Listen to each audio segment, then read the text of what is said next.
Vaesen is a game of investigation, a cottage horror, and it is set in the mythic North, which is Scandinavia of the 19th century. Everything from 1801 to 1899. You can have all sorts of things in there. You've got a train in this one, so I guess it's a bit later. We're going to be playing a game I wrote, which is very specifically an introduction to the game. Free League asked me to write it for the convention circuit this year. So the original plan was to showcase it first of all at our big UK Games exhibition, UK Games Expo, way back in the beginning of the year in May or something like that. As we know, all of that hasn't worked, so it's only been played online. But the idea is it's a relatively gentle introduction without too much horror or danger to the characters, and it also only takes 2 hours to play, or less than 2 hours. So that's our target this time, to finish before your midnight. If your viewers like it, though, it's available on the Free League Workshop on Drive-Thru RPG. Only in English, I'm afraid. Good. Now I can also say hello to Evie, who's now in the upper left corner. Hello, Evie. You're living in the UK, and although you're not native speaker, you're one of our secret weapons right now for English. Oh, thank you very much. Have you played one of the Free League's games before? Free League games? I actually have to admit I am a virgin. But I've read up about Vaesen and I was very excited to do this tonight, so... Excellent. Well, I've got to say, all the Free League games are really easy to pick up. So you'll have no problem with dice rolling or anything like that. Excellent. Then, in the middle, in the lower tier, there's Julia. And Julia is not only a long-time friend of ours, she's also in kind of after the job an author for several different games. She's written for Cthulhu, among other things, and she was very, very keen on playing Vaesen because I guess the mixture of 18th century and a little bit of horror and mystical North, that's exactly kind of your vibe. Yes. I'm definitely desperate to play. Yeah. Excellent. And then we've got Tim on the lower right, and Tim is also one of our veterans. He plays a lot of games with us. We've also had him on another Free League game just like 2 or 3 weeks ago. We played Alien, and his character died a very gruesome death. So that's really nice. It was a really nice and terrible death. I hope it's going to be a little bit less terrible for you. So I didn't suffer. It was very quick, yes. But since Matthew promised this to be a gentle introduction into the world, into the game of Vaesen, I hope you're not going to end up cut in half and half eaten by an alien. I think it's going to be nice. That hasn't happened so far in all the times I've played this game.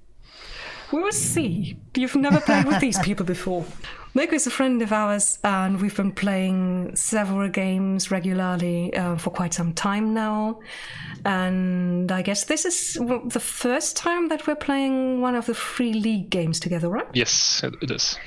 That's brilliant. So let me introduce the setting. Vaesen takes place, any campaign of Vaesen that you play will take place around all the players representing members of the Society.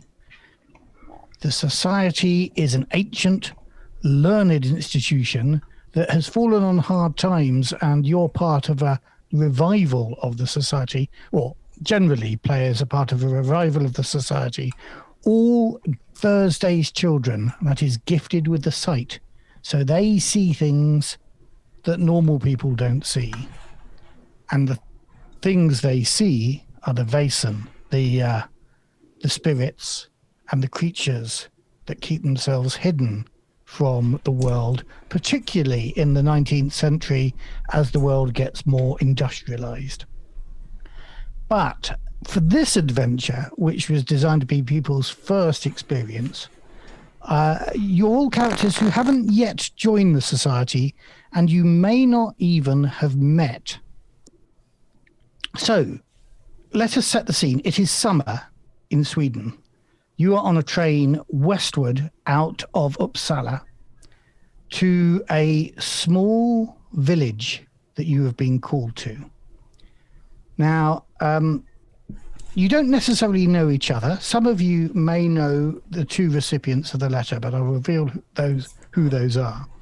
But as the train travels up through the mountainous valleys and the wooded areas, the ticket inspector comes and you find that all of you sitting in this carriage are all going to the village of December. December is a relatively new station on this line. You might not know much about the village, but you've been called there, or two of you at least have been called there by two letters, and the rest of you are traveling with each of these receivers. When you hear that you're all going to the same place, you introduce yourselves to each other. But we're going to start off with, let me just find my letters, with the priest. Is the priest here? Yes, he is. Excellent. You have had a letter. Now, you are somewhat nonconformist. You've had a letter from somebody who you did not get on well with at the seminary. Oh, but dear. This man, Father Peter, has written to you in somewhat of desperation. And I'm going to read this letter out to you since you hadn't had a chance to read it in advance. It says, "My esteemed colleague, we did not part on the best terms in the seminary, and you should know that I have little respect for your nonconformist beliefs or for your methods. However, though it pains me, I must put that aside and beg for assistance. I write only after much prayer. For, as you know, I am not inclined to believe in spirits, save the Holy Spirit, or ghosts. You may be aware that I have a living in the parish of December, godly folk without scandal, until now. The village is consumed with talk of spirits and fey creatures. The daughter of a well-respected farmer hereabouts, Margareta Oberg, is with child, out of wedlock. She insists the father is her betrothed, a soldier who died in battle, and villagers are convinced that she is cavorting with one of the fey spirits. It seems that most of the village is going mad. There is clearly no fey creatures to uncover, but I wonder if you could visit and investigate. With your arcane methodology, you might convince them that their fears are unfounded." And it's signed Father Peter. Is one of you a soldier? Yeah, that's me. Yeah, you have also received a letter. And your one says, "My dearest friend and comrade, I trust this finds you well. Here, things go as well as might be expected. The snows have receded, and with the sun's warmth come new supplies and positive cheer. All around me, I hear encouraging talk of victory, not just from staff and officers, but men too, even the sergeants. I look forward to inviting you to spend next Christmas at home with me and Elsa. And the children, both of whom, Elsa assures me, are fit and well. I write begging a favour and admitting a wrong which I trust you shall keep secret. Our mutual friend Thomas Lind is missing. You will have read, I am sure, of his death in action. But that is, I assure you, a result of my own deceit. I reported his heroic end to provide explanation for his apparent absence without leave. Thomas's service, you will know, has been a song of blood and sorrow. When last I saw him, he suffered with soldier's heart and could not act except with nostalgia. He went missing on the morning of a great push forwards. I knew, but no report was made until after the terrible battle. I took it upon myself to imagine a death for him, though I knew in my heart that he was on his way back to December and to his betrothed, Margareta. Since then, I have heard conflicting and confusing reports of his fate. A letter from Margareta thanked me for releasing him from his service and spoke of her happiness to see him again, and yet a second letter from his parents spoke of their sorrow that he was never going to return. I write, hoping that you can travel west and discover the truth.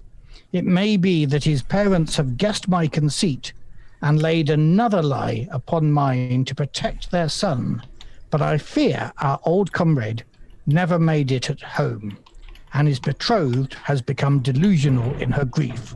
Yours, Gustav, Lieutenant Colonel Hendrickson. So those are the two letters that have drawn two parties together on the same train. This may be an opportunity when you discover that you're all going to December for you to introduce yourselves, your characters, to each other. So shall we start with the two receivers of the letter? Shall we start with the priest? You're muted.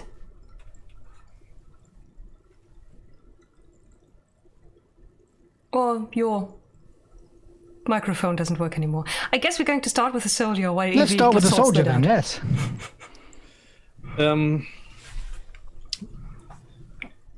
In character, or sorry, So your character. Tell us a little bit about your character. What's his name? Yeah, funny. I didn't know about the letter. So Gustav was the name I chose for myself. So perhaps this is the reason why we were friends in the army, because we both shared the same letter, even if I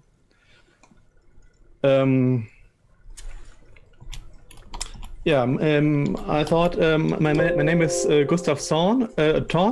I'm by birth I was German, but apparently I was a bit out of luck, and so I joined the Swedish army to meet my friend.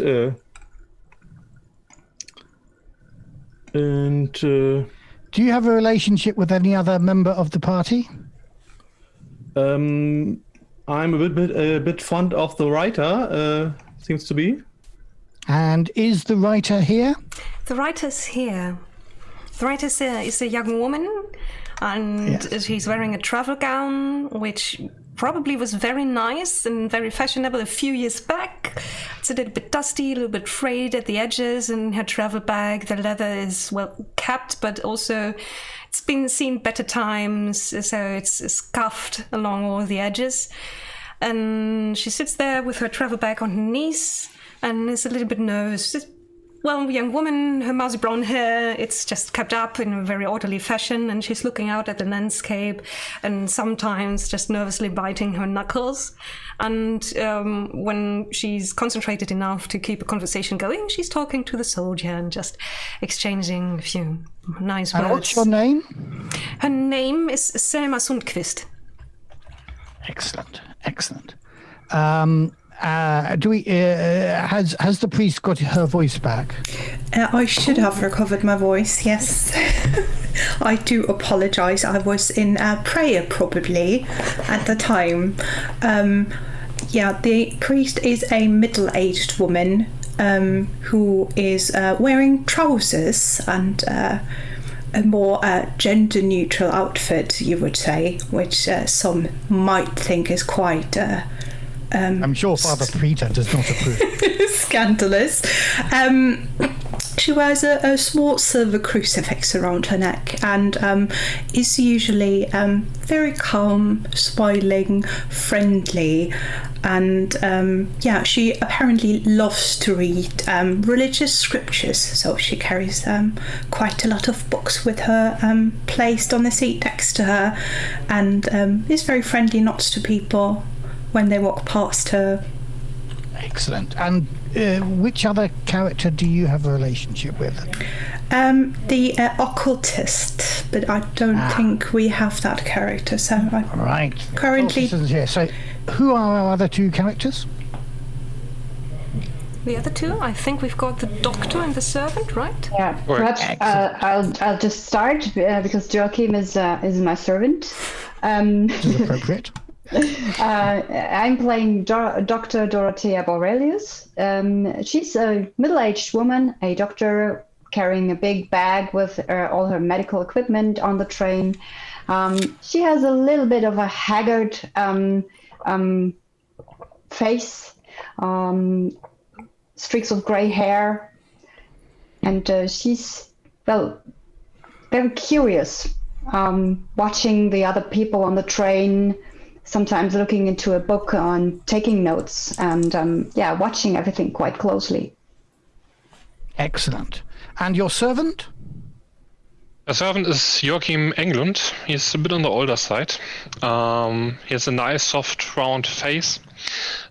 He's getting bored, but still has a little goatee. Despite his age, he seems to be pretty tough and strong, to be good in form. Probably from carrying the luggage all the time. He's wearing a G-jacket, vest, and a bow tie. Due to his age, probably his sight is not the best, so he's wearing glasses most of the time, and he's most of the time is focused on the doctor, but if he's not talking to her, he's just looking out of the window, enjoying the view. Yep. And the view is splendid because you're going up into the mountains. It is not quite midsummer. I think it's May or June, probably more likely to be early June. And so everything is green and verdant. The fields are at their best. The sun shines through dappled trees. And of course, you realize this far north, the days are very long and the nights are very short. However, after you've introduced yourselves to each other, you feel the train slowing down as it pulls into the station at December. And you stop at a relatively small railway station. There don't seem to be many houses around here close by. There appears to be a new station building in a fancy Victorian style, like a small castle, and then a long platform. On the platform, the only other person at the moment, apart from the station master, who's waiting for you all to get off, is a drayman, that is to say, a person with a cart.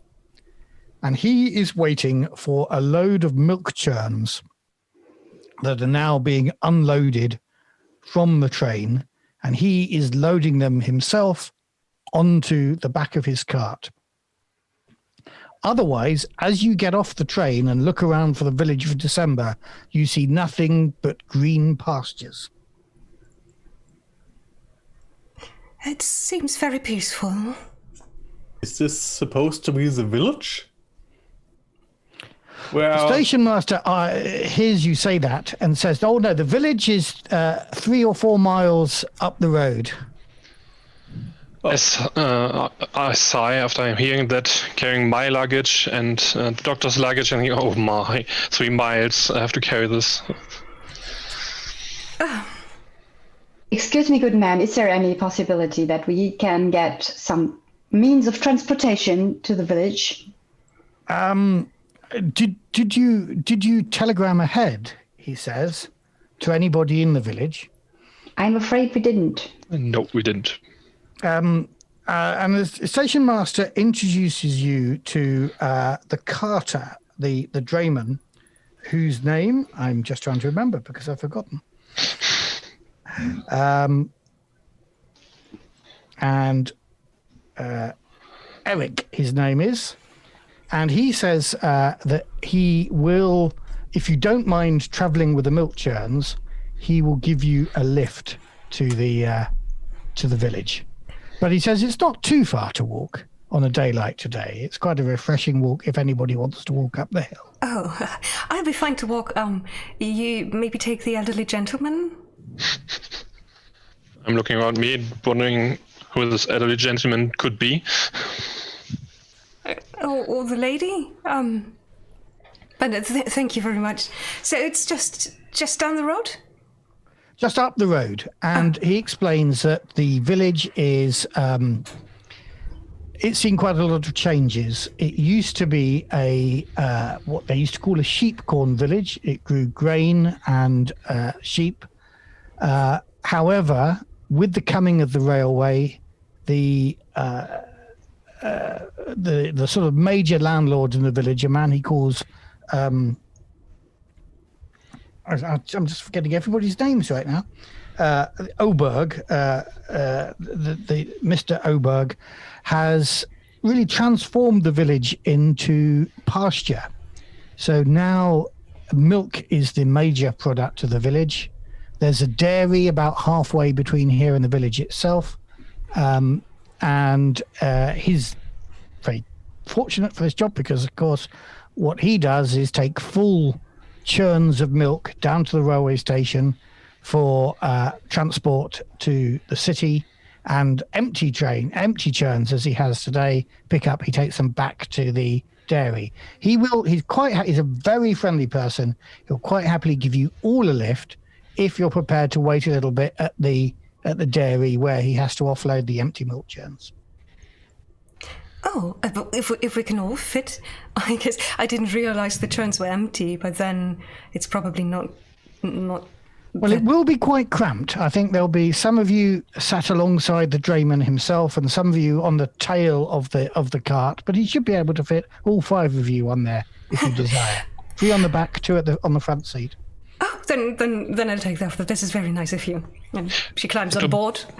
Dr. Borelis, do you want to have the lift? I think it would be better. I have up the cart, and I take the bags to the back of the cart and sit myself down there, so I didn't need to sit in front. Doctor. Oh, you're a doctor. Yes. That's amazing. I'm a doctor. What did you study? Oh, I studied in Uppsala directly. Yeah, I have lived there for probably my whole life. May I ask, were there many other women with you at university? Oh no, there are very few of us. Yeah, but I think there will be more in times to come. This is exciting times. Things are changing so much right now. So who sat up front with the carter, can I ask? I think I would like to sit in front and not between the lady doctor has first choice. Possible. Yes, I would think I had the doctor up to the cart to the front, basically.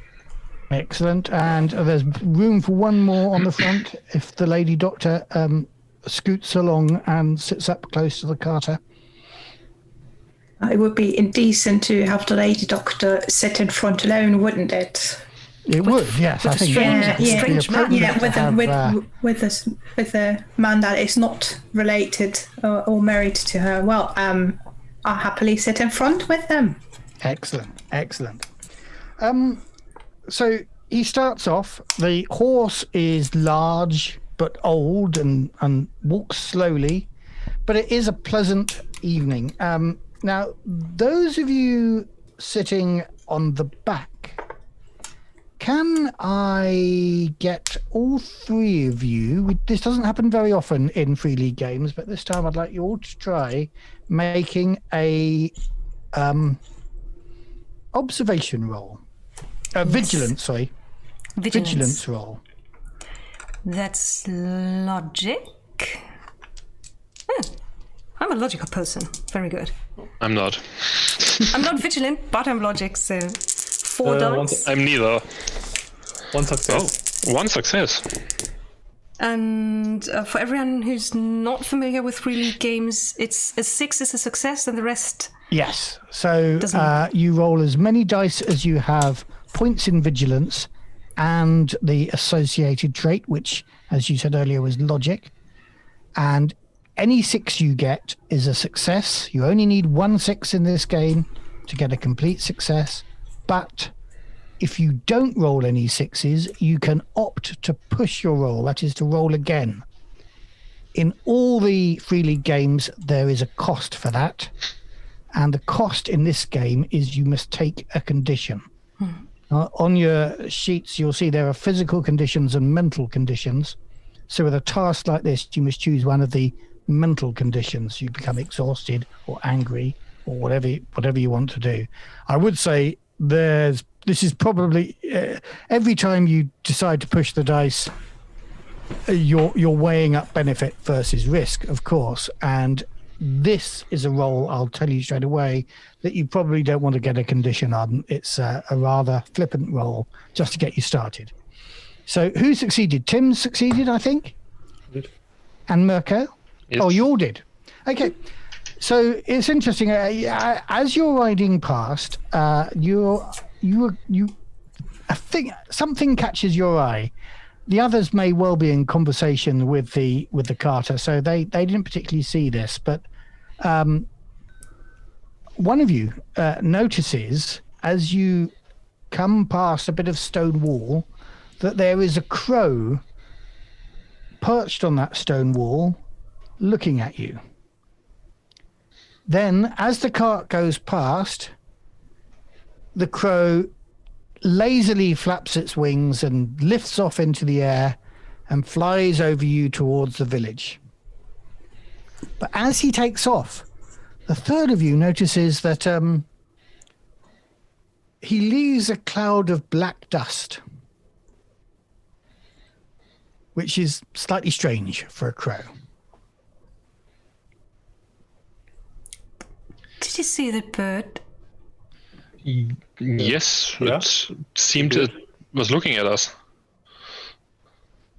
This seemed a bit unusual. It seemed kind of sick. To see like its feathers were. I don't know. Maybe there's a sickness of the birds going around here. It's like there was dust coming off it. When he took off, you mean? Did you know there's like mites that eat feathers and things like that? Maybe there's something. Maybe it was just dust from the stone it was sitting on. Well, I know that crows don't have the best reputation, but I think they're rather fastidious birds. I see them preening all the time. I don't think it is. Maybe I'm just a little bit nervous. Forgive me. I'm not used to traveling alone, but it seemed weird to me. Don't worry. If you're really interested, you might ask the doctor. Maybe she knows something about some sort of illness that affects birds. I don't know. I can tell you that. But I thought she was a human doctor. Yeah, she is, but maybe she heard something about it. She's more knowledgeable than I am. Well, I don't want to bother her with things like that, unless it may be dangerous. Can people catch? Don't worry. I something will from ask her birds? later. I will ask her later. Like a bird flu? I don't know. I don't know. Never heard about that. Yeah, maybe talk to her. We have Yeah. some time to spend at the at this milkery thing place, anyways. I don't think there's any reason to suspect any enemy ambush, so I would say it was just a trick of lightning. Enemy ambush. Excuse me, are we aware of that promotion I at the just back? said that there isn't one to be expected, so we Why shouldn't would be there? too vigilant. I guess don't think so. I think the two of you at the front are entirely unaware of this conversation Okay, going perfect. on there. You've got the clanking of churns behind you. You've got you've got somebody to talk to, a local. And I was do. wondering particularly whether you have a letter and a reason for being here, whether there were any questions you wanted to ask of Eric, who seems to be a friendly, smiling local. Absolutely. So if he's chatting away, anyway, good sir. What can you tell me about December? Is it a nice place to live? What are the people like? And most importantly, how is my dear friend Father Peter? It was. Well, he says that the village has seen a lot of change recently, but everybody is generally very happy, except for the village doctor, a man he calls Dr. Raphael, who has lost all his children recently. So he is distraught. And the loss of those children has put the people into a slightly strange mood, he says. How many, if I may ask, how many children did he have? Well, he had. It's a rather long story, he said, but this horse is moving slowly, so he's able to give you the time. Everybody in the village was very pleased when Dr. Raphael came to the village. As you might imagine, it's very unusual to have a doctor in a village as small as this. But Dr. Raphael came with his wife, who was a woman who'd gone to university at the village and had persuaded him to come back and bring up their children here.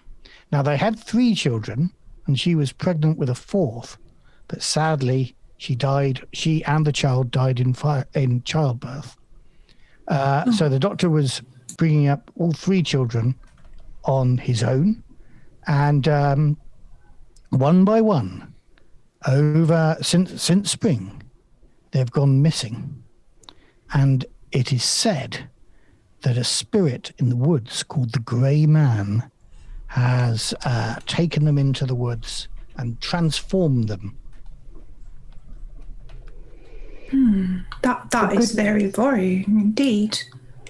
We've looked, he says. When this first started, of course, the days were longer and the nights shorter, but the whole village looked through the woods to try and find sight of the child or this mysterious grey man, and no evidence of them could be found. So that is the thing that troubles the village at the moment. But generally, things are good.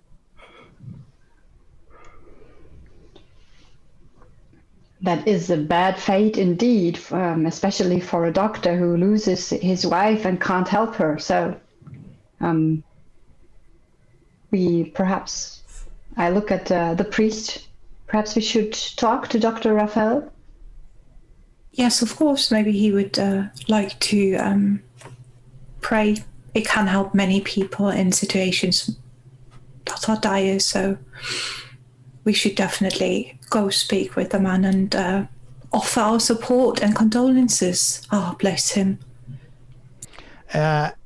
He says he's suddenly remembering that he didn't answer a question you'd had about your friend Father Peter. Yes. And he says Father Peter is very comfortable, he says. He spends most of his time at the Oberg house as a guest of the Obergs. His church is built on their land, and although he has a very fine parsonage, a house that comes with the church, he seems to spend most of his time in the company of the Obergs. And of course, they eat and drink very well. Oh, I bet. And excuse me, good man, who are these Obergs? Are they the wealthiest family here around here in December? Or Yes, you would have that right. They are they've always been, since generations back, the Oberg family were always headmen of the village, and now they own quite a lot of the land, and most of the villagers are either tenant farmers of that land or work for the dairy which Mr. Oberg owns. As I do, he says, as a drayman. I now work for the dairy. But he's a fair employer, and he's a good landlord, so people don't have a problem with him particularly. That's good to hear. One more question, if I may. Margareta Oberg, do you know her? I think Father Peter mentioned her. He blushes and smiles a bit, and he says, well, I don't know her personally, of course. Not so well, but she's much admired in the village. There is some gossip about her, but I am a man who doesn't like to talk about things like that. It's not my place, he says. And he blushes, and he's genuinely embarrassed by that conversation taking a turn there. Just to confirm, my dear friend Father Peter mentioned her in one of his letters. who exactly is she? Is she the wife of Mr. Olberg, or is she his daughter? No, or... she's his daughter, he says. And unmarried thus far. She was betrothed to another man, Thomas Lind, in the village. But he died in the war. Oh, he did? Oh, yeah, that is so unfortunate. God bless his soul. Has she not found another suitor? No. No. He's too embarrassed to kind of discuss that. That's fine. I shall dig no more and leave him in peace and talk about the lovely scenery instead. Yeah. And at that point, he pulls the cart into the dairy. Now, you've got an option here. You can kind of wait while he unloads the churns, or this is now a lot nearer the village. You can go onto the village if you like. He makes that offer to you. Oh, how long would the wait be? Comes from the back. Oh, it shouldn't take long because all he needs to do is unload the churns, and then that's the end of his day, and he can take you up to the village. 10 minutes or something like that? Yeah, then I would like to wait. I'm just going to do maybe a few quick sketches. Maybe I can shorten the time. I could help you with unloading the... I could help as well. He's very grateful for your help, and yes, he will he'll give you a lift up to the village, and the work is done in a third of the time with your help. And so, as the three of you start offloading, he tells you where the churn should go, and he says. Those churns over there are waiting to be loaded on, but they'll wait now until the morning. But these ones we must offload. And he shows you where they go. And as you set to work, who was making sketches? The writer, Selma. She's okay, I'd like you to make another observation, vigilance roll. Yes, I will.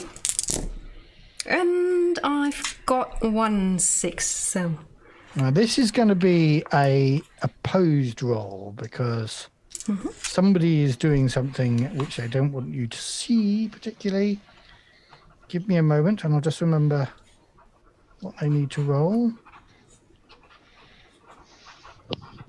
She's just doing really rough and quick sketches, and then she's writing small snippets of text next to her, trying to kind of get a feeling for the surrounding landscape, and makes observations about how the people move and how their voices sound with the open fields around and the noises the milk churns make as they clang together, and just trying to get the whole atmosphere, looking up, looking down, looking up, looking down. Excellent. Well, one thing that catches your eye as you're doing all this is that crow you saw earlier on. He comes flying down and perches on one of the milk carts. And nobody else has seen this. Only you've seen this. Well, He kind of curious bird, aren't pushes you? with his feet and flaps with his wings. And you're quite surprised to see that he's tipping the milk churn over. Now, this is one of the full milk churns, not the one that the others are unloading, not the ones the others are unloading. And eventually, with some effort of his wings, that milk churn tips and he immediately flies off. And no one else has seen this. The lid comes off the milk churn and milk spills out. Eric hasn't seen this. It's only when the man in charge of the dairy yard comes out and sees the milk spilling. He shouts at Eric and says, "You clumsy oaf! What are you doing? You're spilling tomorrow's milk!" He wasn't even near there. It just... That's true. We were just unloading the empty ones. He was right next to the cart, so he couldn't have spilled it. He kind of ignores you, and the way he stalks up to Eric, you feel that there's kind of bad blood between these two.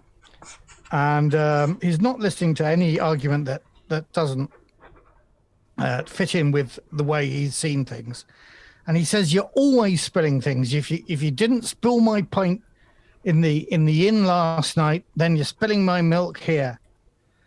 Eric, who's been up until this point really friendly with you, he hadn't shown an ounce of anger, turns on the dairyman and accuses him of tripping him up the other day as they were walking together, and it feels that there's some bad blood there, and it looks to you all like this argument might even turn to violence. Oh, no, we can't let that happen. If they are about to go at each other's throat, I just, as peacefully as I can, try to step in between them and raise my hand. Well, it just so happens that there's a skill for that. Oh, is there? How exciting. Given that you're making this approach, first of all, and not trying to restrain them physically, but to trying to stop them, then you need to succeed in an inspiration test. All right. I've got the feeling a priest should be good at that. I should be good at that, yeah, but I am the worst person when it comes to rolling dice, so let's see what happens. So how many dice are you rolling? That would be... That will be no sound. Yeah. We've lost DV sound again. Hello. Yep. Oh, you're back again. You're back. Oh, hooray. So that would be my empathy plus my inspiration, is that right? Yes, that's it. Yeah, exactly, that's 6 dice in total. Okay. So 1, 2, 3, 4, 5, and 6. Statistics say you have to roll a success. I do have 2, yes. You roll 2 successes. I rolled 2 successes. Excellent. So, with some well-placed words, you manage to get them not to lift their fists against each other, but they're still kind of grumbling. The dairyman sets about mopping up the spilt milk. The drayman, and with your help, finishes the unloading of the churns, and then is quite keen to get you out of the dairy and up to the inn because he's a little bit embarrassed by the whole incident. He's less friendly and cheerful on that second leg of the journey up to the inn. Selma's also very quiet. And she's got her little book with sketches and notes, and keeps going through them without showing them to anyone. But slowly but surely getting closer and closer to Thomas. He seems to be a reassuring factor with his military straight posture and background. Gustav. Gustav. Oh, you changed your name, Gustav. Yes, I think who's Thomas? There never was a Thomas. Well, there was a Thomas. There was a Thomas, but he's dead. We lost Thomas. He's missing. I'm pretty I don't know what he is. glad that I'm in the back of that cart, so I don't have to deal with him right now. And I still sit in front, so I would try to calm him down a bit. And I would like to know, do you have, it seems you have some quarrel with that man going on. Is there something going on for a long time? Not for long, but he has become particularly annoying in these last few weeks. I'm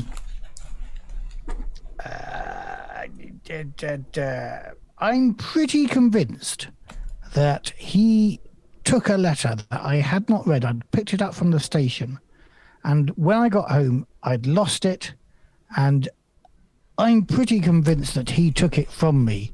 I'd put my coat up on the gate post in the dairy yard on a warmer day than today, while I was loading the unloading, I should say, the churns in the dairy, and when I got home, looking forward to reading the letter I had, it had gone. I'm convinced he's done it. But why should he have taken that letter from you? Well, if I knew why, I could challenge him on it. But you're right. I could think of no reason why. Do you know who sent you that letter? No, I rarely get letters, and I was looking forward to reading it and finding out. Now I shall never know, for I've lost it. That's a pity. I did see him in the inn afterwards, and I asked whether he'd seen a letter there, but he denied any knowledge of it. I understand. And then there was the argument. Then there was the time that only last night I had a full glass of aquavit, and I turned my back and he knocked it off the table. He denies he was anywhere near it, but somebody did. The evidence was there on the floor. So is my aquavit. I'm not a rich man. I was looking forward to that. He didn't even offer to buy me another. Perhaps it also could be some misunderstanding in between you, no? Well, if it is, it's on his side, for I try and be friends with everybody. And I hope I haven't been rude to any of you. Of course not. But he is the one. You saw how he behaved. I mean, even if I had spilt that milk, which I had not, then, you know, he had no right to be so angry. Yeah, you're right with that. I'm sorry for that. But by the time that conversation is over, he's pulled up outside the inn, and the inn looks, frankly, lovely. Let me tell you a little bit about the inn. It's an old and yet robust building, a haven of light, cheer, and good service. It's coming towards the end of the working day. It's still quite light hereabouts because the evenings are so long. But there are staff from the dairy and the fields coming in and taking a drink and even eating as well in here. And the place just feels alive. There's a friendly landlady who welcomes you in and says that, yes, she has rooms enough for you all. I think she assumes your man is going to take all the cases from all the visitors up into the various rooms. And so she gives him all the keys and says that he'll know who's sleeping where. Excuse me, I can't take all the luggage. Well, don't worry, she'll keep an eye on it down here, and you can do it in up and down the stairs. She says she's just making an assumption about you, but she says it in a friendly way. Yeah, I understood that, but no, excuse me, I'm her servant. I'm not the servant of the whole group. I'm sorry, but I cannot take the stranger's luggage. You have to understand. You can't take a Forgive me, I stranger's misunderstood. key. There are just so many gentlemen and ladies of quality here. I assumed that you were a servant that they shared. Forgive me. I hand out the keys to everyone, but Sorry, I will of course take my own luggage, and Miss Sundquist, if you liked, I would take your luggage to your room. Oh, that will be very nice. Thank you. And while we are a little bit out of earshot, I need to tell you, you might think I'm a little bit hysteric or whatever you call women that start saying things, but I swear the crow pitched over the milk churn. The same crow again. Well, I can't keep crows apart, to be honest, but I think it was the same bird. It felt like the same bird. It looked at me the same way, and it just flapped its wings, and the milk churn fell over as if this tiny bird could unleash a storm. I can't explain it, but I can tell you from personal experience that the strangest things may happen if you least expect them. turning. Was there again dust when the bird lifted off, or just milk? I was, well, you heard the clanging. I didn't look for dust or anything, but given that I didn't mention it, there was dust. Yes, you think there possibly was. Given your successful role, you might have seen it. That little puff of dark dust as it picked off, as it took off again. There was like a cloud for a short moment of this dark powder or dust again. And forgive me for saying this, but I feel like there's like this crow. It deliberately did this, as if it wanted people to fight or to spark anger. I'm sorry. I should blabber about this. You surely have more important things to bother you with. But thank you. I'm sorry. I'm not a man of writing, so in the moment I just can't think of any logical reason for this. So excuse me if I'm skeptical. Yes, that's to be expected. And thank you very much for taking care of my luggage. You could say I'm a person with more than her fair share of fantastical thoughts and ideas. So, yes, maybe I should talk to the doctor. Meanwhile, while Gustav and the writer are talking in whispers to each other near the staircase, everybody else, your attention is grabbed by a man who stands up suddenly. He's obviously quite drunk already, and he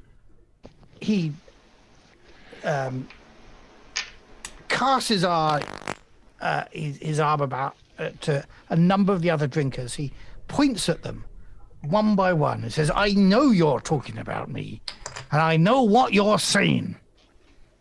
You're saying it was me that took the doctor's children. I'm the only one that's still looking for him. Everyone else, every one of you has given up hope. But I will find the Grey Man, and I will force him to give up those children. And if he does not, I will shoot him." And with that, he storms out of the inn. That was strange.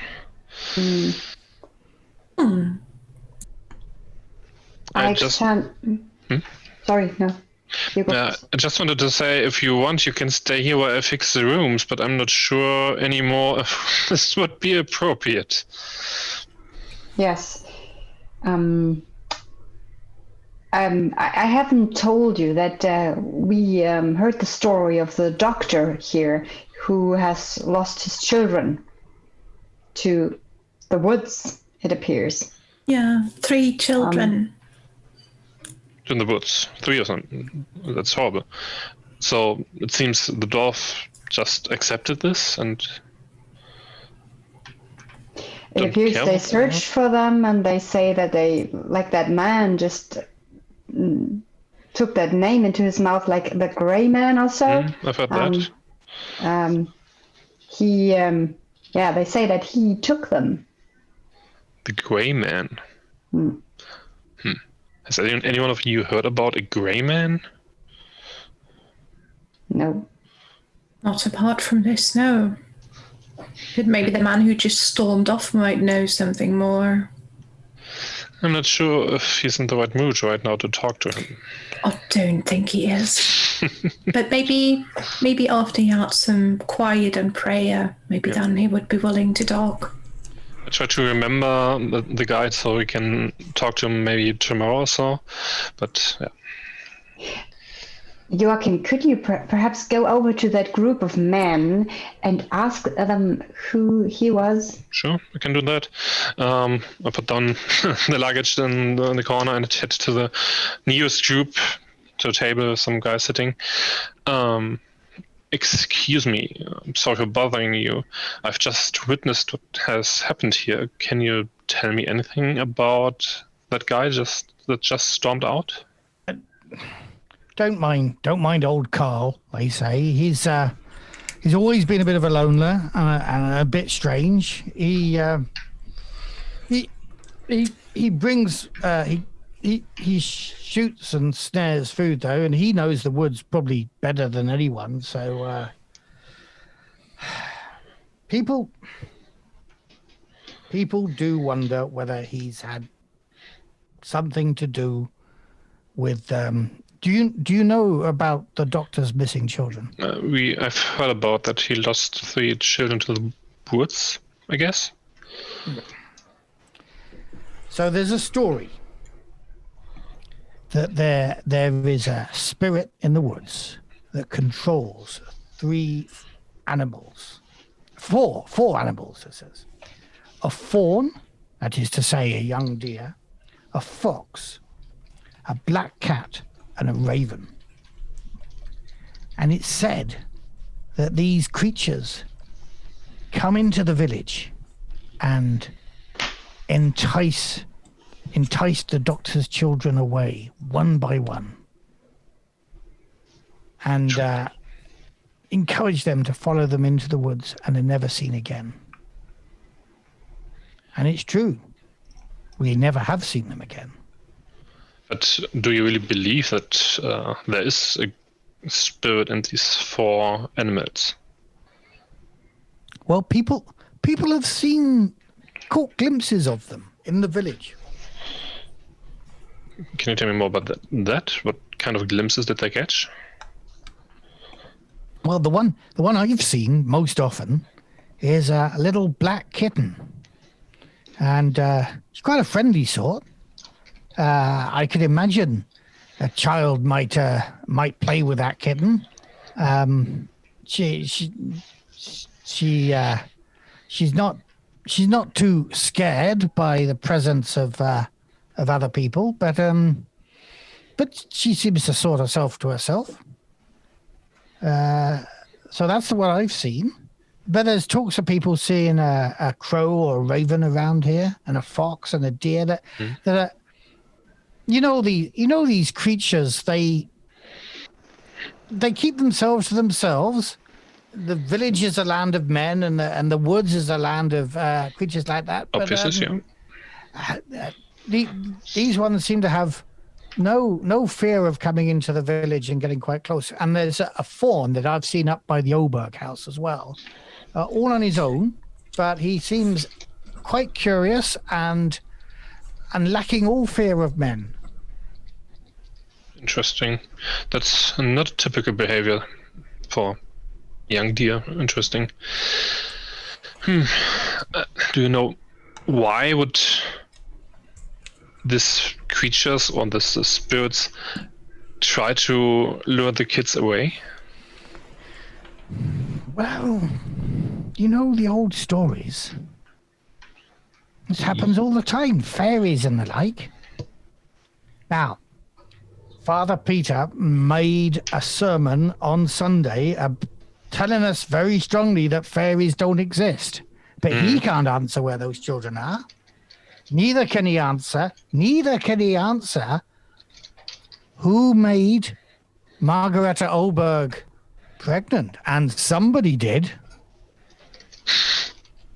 So somebody or something is what I'm saying. And everybody here says it. Interesting. Okay, thank you very much. Interesting information. So shouldn't be too boring out here.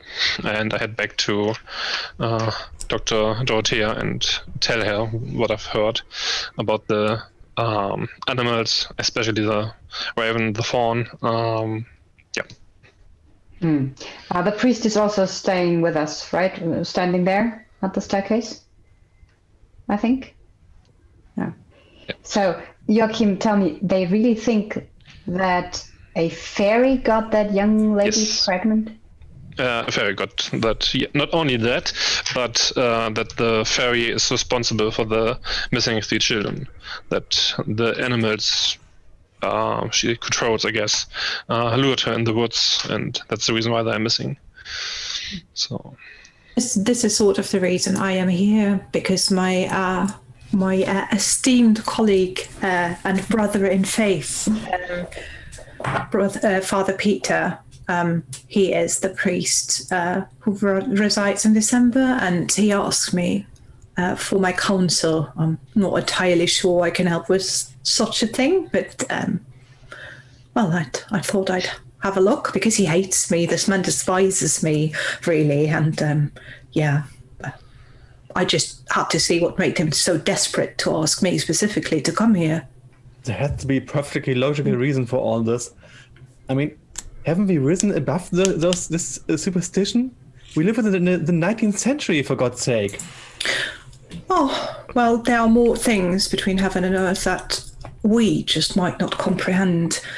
I have to agree with that, but why should, if this creature exists, try to lure away innocent children? I don't get that.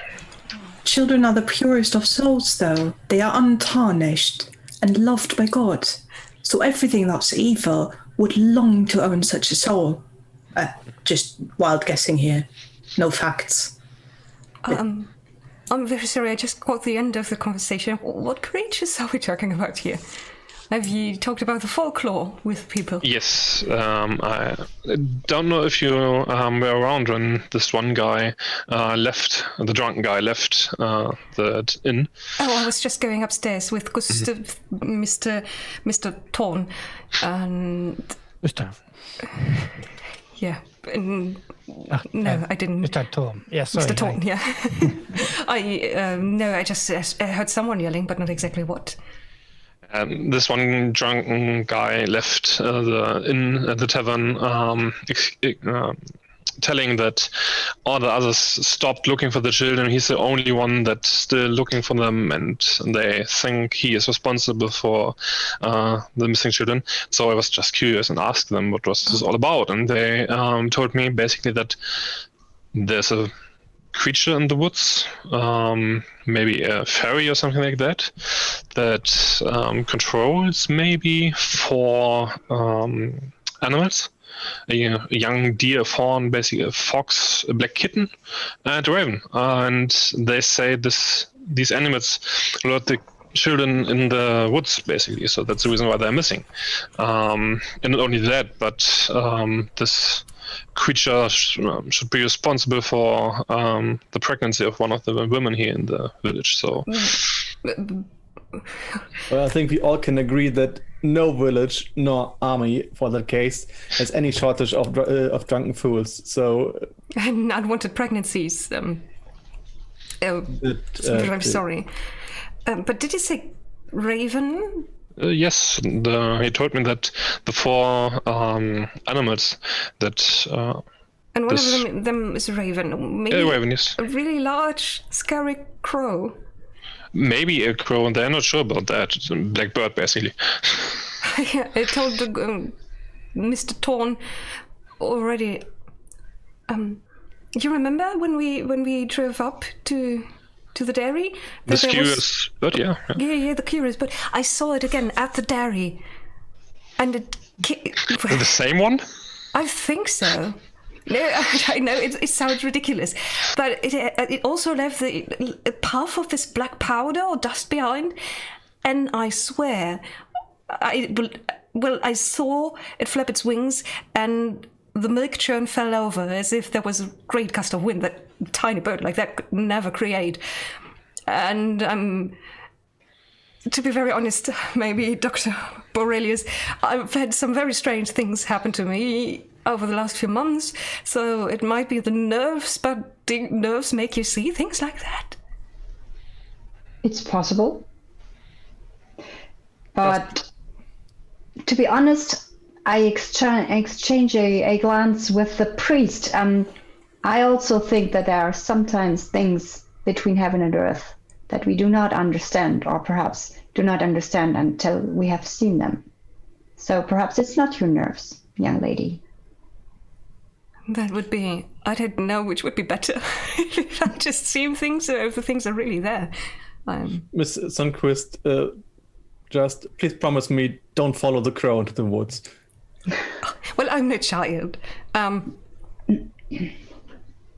promise you not to follow the crow into the woods without telling anyone.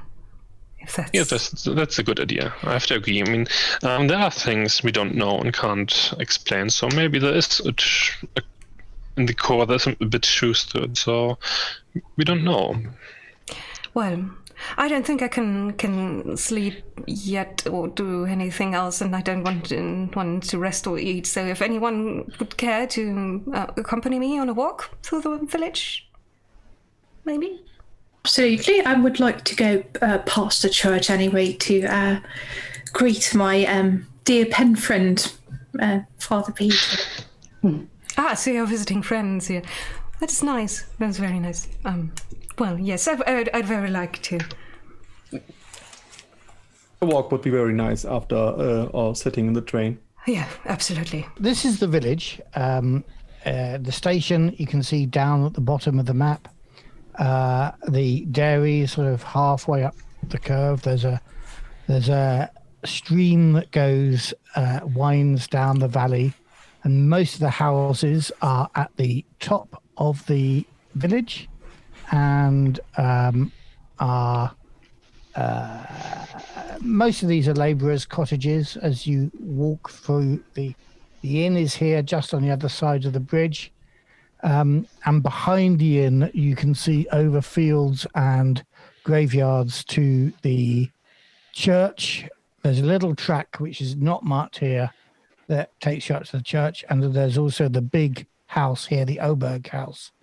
So that's the layout of the village. And yeah, you can walk up past the church if you so desire. There's a few cottages around there down the street. Where do you want to go? Well, I guess we are going towards the church because the Lady Vicar would like to visit. Yeah, maybe do just follow the path along and then go past the Oberg house to have a look at that magnificent manor, probably, and then turn right and stroll towards the church. Sounds like a plan. Lovely. Cool. So there's a few houses up between the inn and the Oberg house on the other side of the road. Generally, you can see most of them are labourers' cottages, but there's one right on the end that's a bit fancier, that's been extended, that has a more ornamental garden. But the best gardens are around the Oberg house. In fact, you can see that there are people still actually working here, finishing off a bit of pruning of some fruit trees. The house looks quite imposing. And yes, you can work out that the church is built on Oberg house land, so you can wind around the garden. I think people would be a little bit offended if you went through the garden uninvited, but you can go around the garden to get to the church building, which is in a Swedish vernacular style, but built in relatively recently, in the last 50 years or so. It's a round tower church with a sort of vestry to one side and a little porch. Beautiful. It looks lovely, and the flowers are in bloom. This isn't the sort of landscape that you feel should be being haunted, shall we say, by these strange disappearances and talk of creatures and fey spirits. Is there somebody to be seen at the Oberg house when we go past? You can see some of the garden. There are some gardeners there. You can't particularly see any members of the family. Okay. What a great manor. Actually, as you're walking past, maybe you can. Actually, I'm thinking. As you're walking around the garden, you see coming out of the Oberg house a man who is portly, a country man, but a country gentleman. So reasonably smart tweeds, and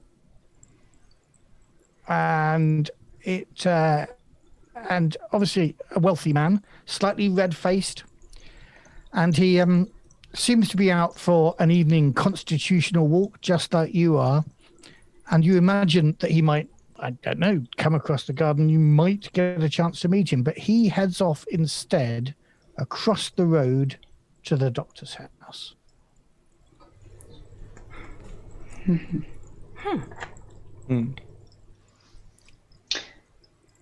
I wonder if this was Mr. Oberg? Or... Does anyone know the Obergs?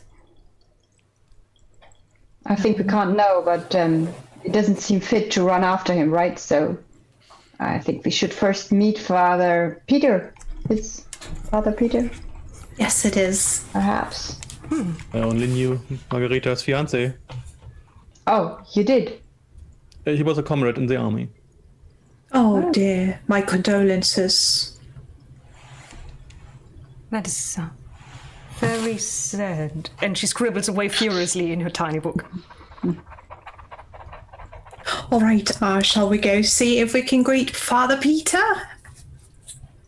Oh yes, Father Peter. Yes, is the church open to the public, hopefully? Well, the House of God should be. Yeah, absolutely, I agree, but yeah, he's always been a peculiar one. You never know.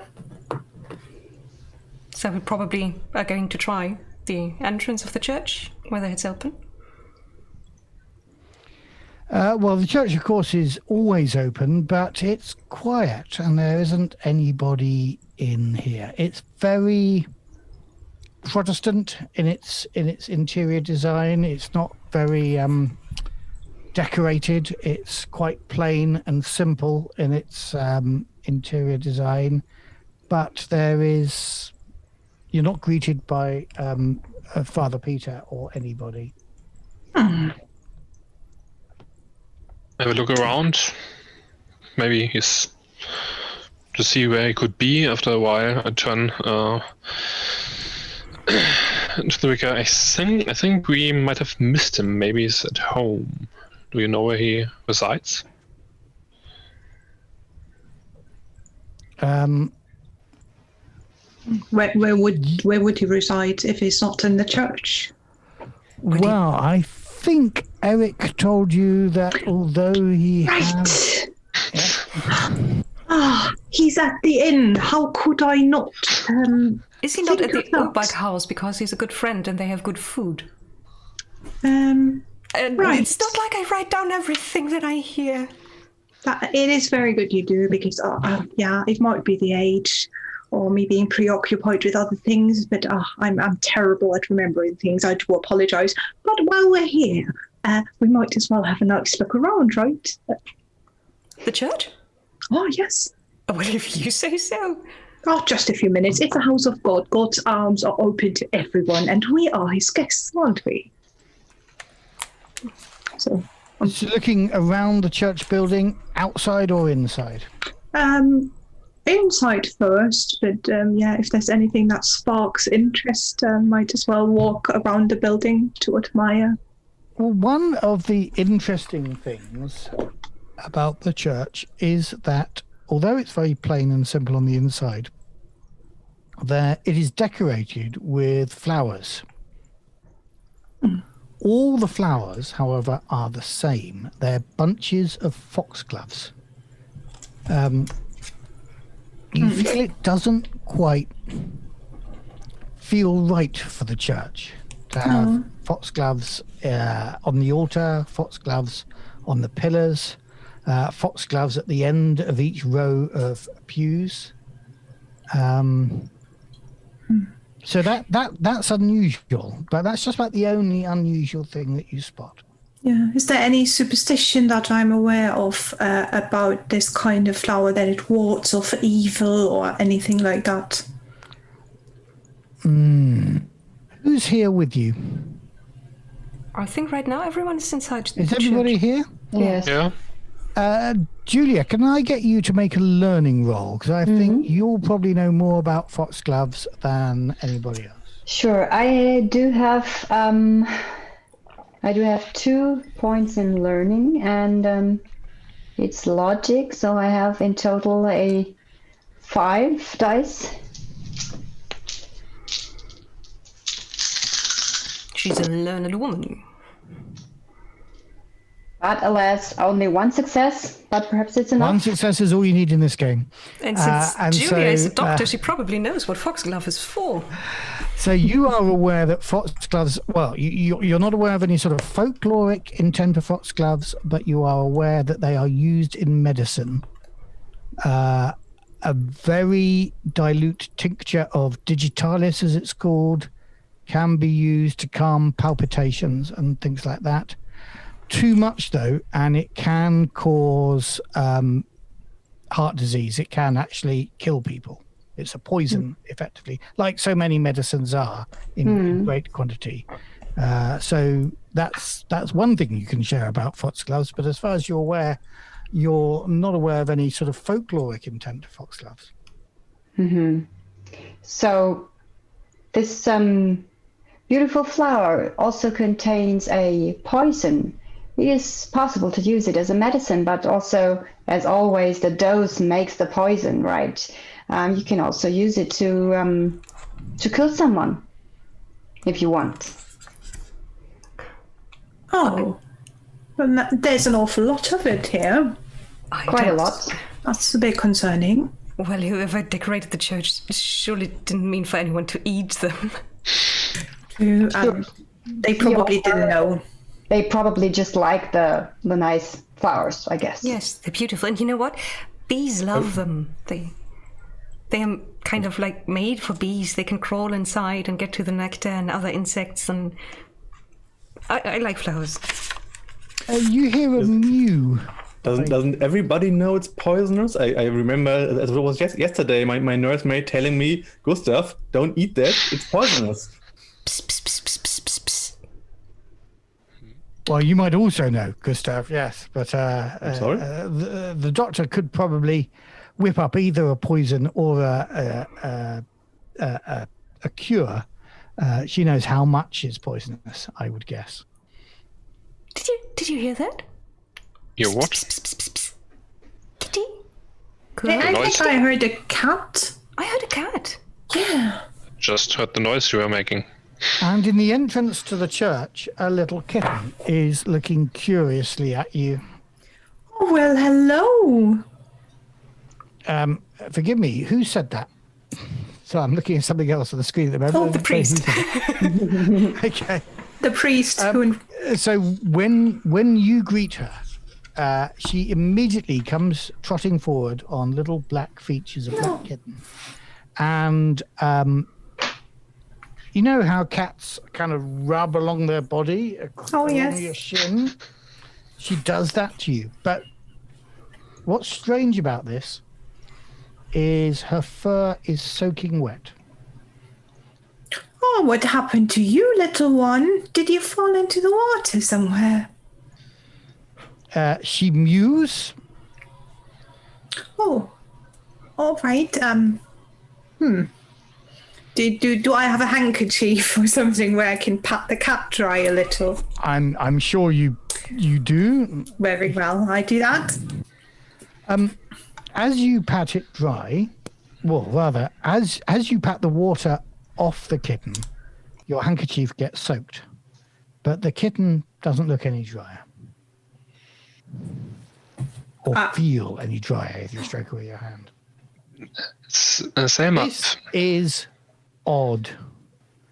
I would like you to make a fear test. Oh, how do I do that? Now I'm going to tell you how to do that. So this is a mechanic just for Vaesen. It's not one that appears in other Free League games. You can choose to use empathy or logic to calm your nerves. So you're only using that stat. There's no skill with it. You roll that number of dice, and you want to get one success. This is only a fear factor of 1. Right. I will take empathy because that's my highest stat. So I will try to find my inner middle or find my my faith would be good, I think. Let's see. You said I should ideally roll one success, right? It's not necessarily required, right? Well, it's not required, but sadly you can't push one of these tests. All right, I did fail miserably. Fail miserably. Right, then I'm going to... could you roll another d6 for me and tell me the total that you get? The number. Just one. Sorry? Just 1d6. Yes. Any number from 1 and 6. And number 2. Number 2. Okay, so for the next 2 turns, if this were a combat situation, the next 2 rounds, but this isn't particularly, you have to experience one of 4 things. You can choose to flee, to freeze, to faint, or to attack. Now, obviously, some of these will be appropriate to the situation you're in, but that's all you can do for the next 2 rounds. And you must also strike off one of your mental conditions. So you will become angry or exhausted or scared. All right, and I can choose which direction I go. Choose all of this. Yep. All right. Okay. Yeah, after I patted the kitten, something quite unexpected happens. I kick the kitten. It probably would fly a couple of meters, and I yell at it. So you're choosing anger, huh? And I do. Yeah? I do. Yeah, I thought that would go nice, and everyone would know something seriously wrong.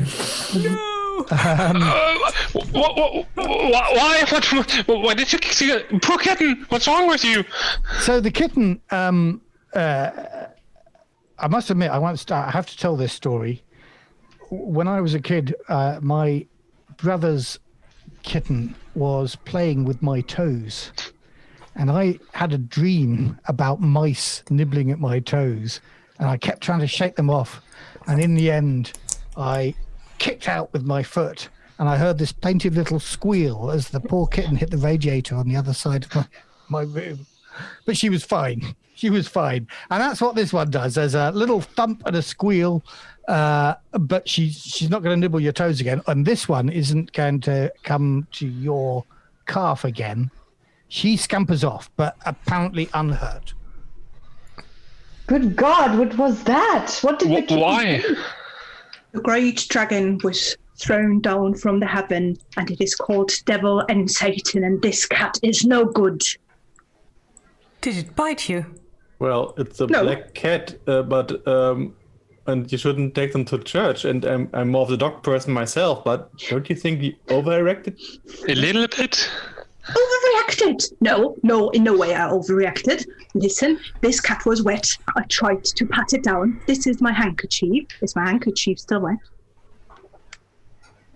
Is it still wet?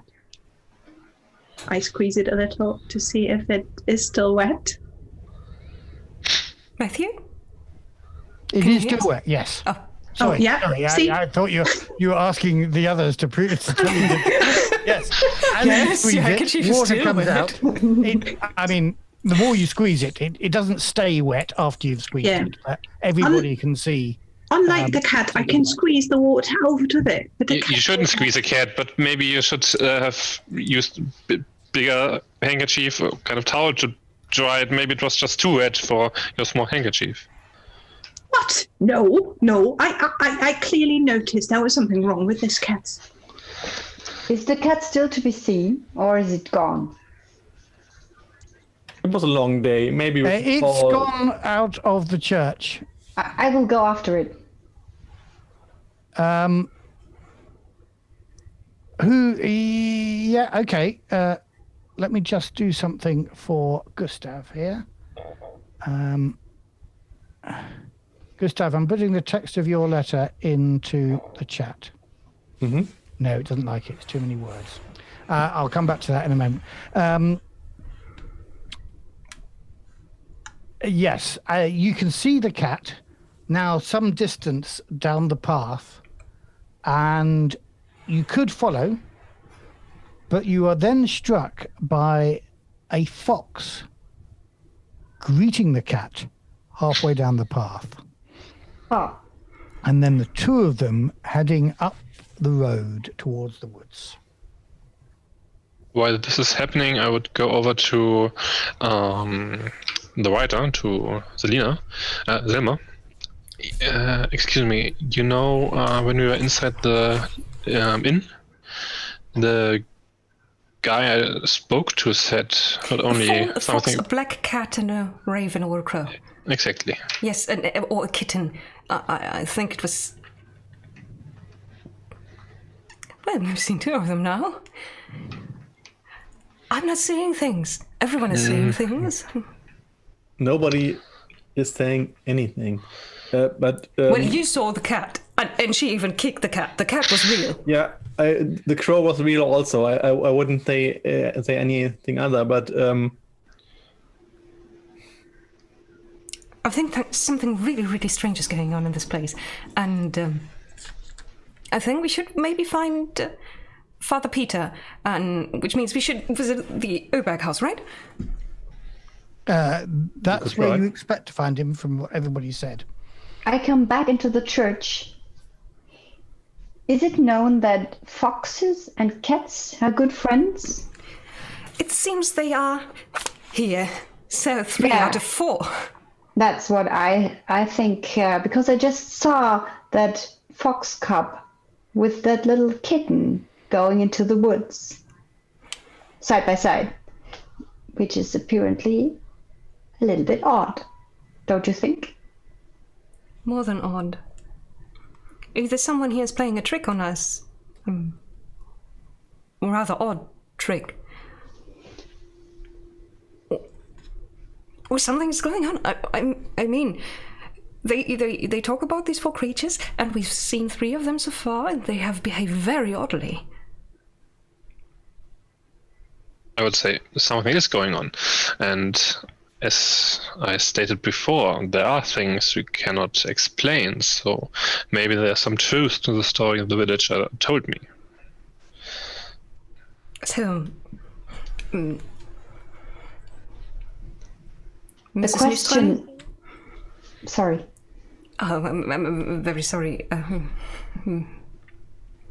But Mrs. Nyström, I think you should be kind of our leader, or be the one to ask for Father Peter at the Oberg house? Since you are, what did you say? Walking across the garden to the Oberg house now, are you, as you're having this discussion? I would think so. If Selma can get the other ones going, yes, then she's kind of trying to steer them that way, clutching her little book. Okay. As you get to the Oberg house, you realise you've come without an invitation or a card. How are you going to ask to be let in? Are you going to knock at the front door? Sneak in? I just realized, was Thomas from this village too? Yes, he was, yes. Oh, in that case, I should make... I should go to his parents first, I think. Right, they have a house down the village a little way over the other side of the bridge from the inn. Do you want to do that while the others talk to the vicar? Well, maybe I should. Okay.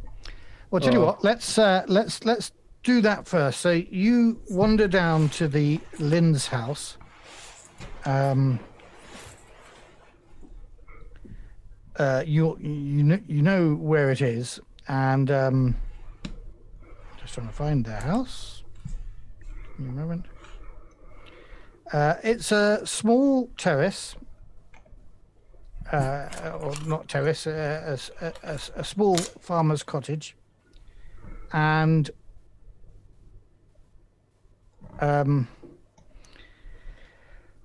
when you knock on their door,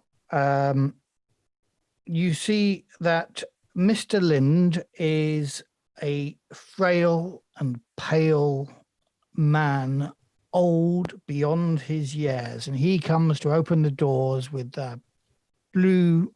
pale blue eyes, roomy eyes with red. Well, it looks like he's been crying, basically. And he opens the door and he looks at you in your uniform, and starts a little and greets you timidly but warmly, and asks who you are. Good evening, Mr. Lind. I'm sorry to disturb you, but you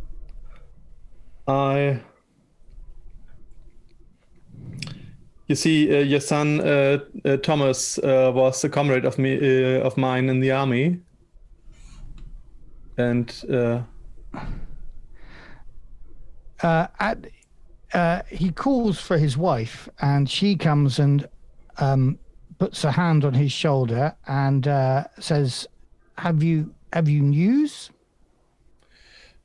Sorry, I just wanted to visit you while I was in the region, and no news since I don't have any news since Lieutenant Henriksen wrote about his gone missing. But Colonel Henriksen wrote to us and told us that he was dead. That's what we fear, but yeah. They said he died bravely, and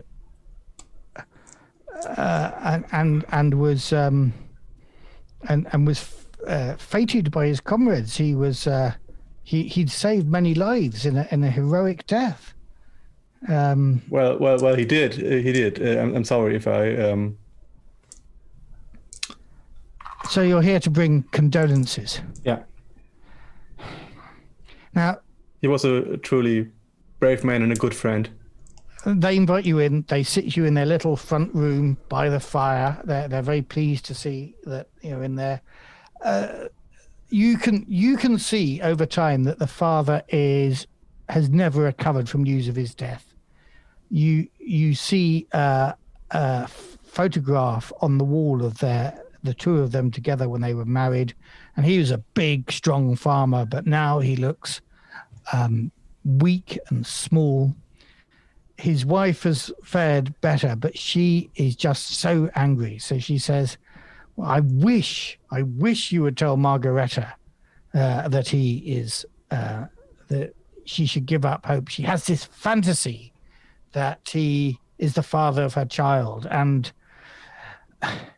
she keeps going on as though he's alive, and it just upsets us so. We can't move on from this tragedy. It's good to hear that you confirm of his bravery. Were you there with him when he died? No, sorry. I was in another unit at the time. But, it's good to know that he had friends like you who care about him, and thank you for coming to the village. But actually talking about his death is still so painful for us, particularly with Margareta. And you can see she's really quite angry with Margareta's behavior. If you'd like, I would have a talk with Margareta. Perhaps if some friend of Thomas talked to her, it would have a better effect. They'd appreciate that. They really would. But eventually, the tea they offered you is drunk, and you don't want to outstay your welcome. Unless you've got any questions you want to ask them. No, not right now. Okay. So while you're down there, the four of you are going to the Oberg house. Am I still angry? You're still angry. I think by the time you walked across the field, it was only a couple of rounds of combat time, so I think you're probably now a little calmer. Although the others might still be angry with you about kicking a kitten, but I don't know. Everyone should be angry with me for that. I'm more disappointed. Yeah. So who's knocking at the door? Who's going to kind of take the lead in this situation? Well, if no one else is doing anything, then Selma is going to shuffle the lady vicar to the front of the group. Ask for Father Peter. Yes. Sorry, with all respect. But that's perfectly fine. do we have a doorbell or do I need to knock? You need to knock. Oh no, yeah, this is a fancy house. Yeah. I imagine it probably has a doorbell. Oh, One of those ones that Oh. you pull at a handle, and then some distant place inside the house you can hear the faint ringing of a bell. And eventually the door opens, and a rather stern manservant looks out and at you, looking you up and down. Yeah. Hey, sir. Good day. May the Lord bless you. I am here because I was hoping that my good friend Father Peter was at this very fine house this evening. We went up to the church to see him, but he wasn't there apparently. My apologies. My name is Alma Nystrom, and I am one of his sisters in faith. Yes. He is here. He likes to take port with the master. Do you have an appointment with him? No, I do not. So you've presumed to visit Mr. Oberg's house as though it were a meeting room. He's quite difficult to... he's quite condescending, to be honest, for a man of service. He's quite protective of his master. Yes, I think I might need you to make a manipulation test. I would step in and tell her that didn't you receive a letter? Didn't he send for you? Yes, he did, but Father Peter did. If the Lord of the house doesn't want to see me, there's nothing I can do, can I?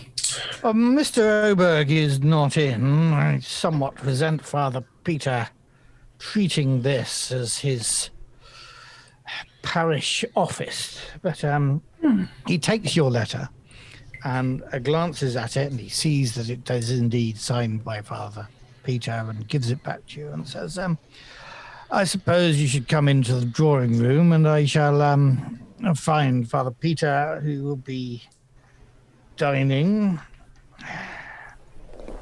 and they lead you into the drawing room. Again, can I get everybody to make an observation roll a vigilance roll when they're in the drawing room? Ha. Nope. I'm hypervigilant. Okay, I'm not. now you see a strange thing. Just the writer. Sir, I've forgotten your name. Your character's name. Do you mean Joachim or Gustav? Joachim. So, are you the only one to have succeeded? No, I haven't. I didn't. You've not succeeded. Nope. Julia, did you succeed? No. Evie? No. Okay. So you're going to have to explain what you've seen to everybody else, and again look a little bit, as you said earlier on, hysterical. Weird every minute.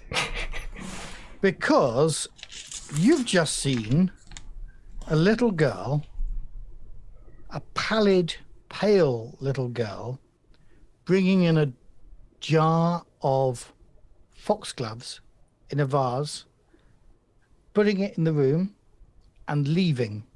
Nobody else noticed her at all, but you saw it clear as day. Foxgloves. And sort of leaving out of the room and heading out of the front door. Nobody. The butler hasn't seen her. None of your three companions have seen her. She's just decorated the room. The foxgloves are still there now, even though she's leaving the house.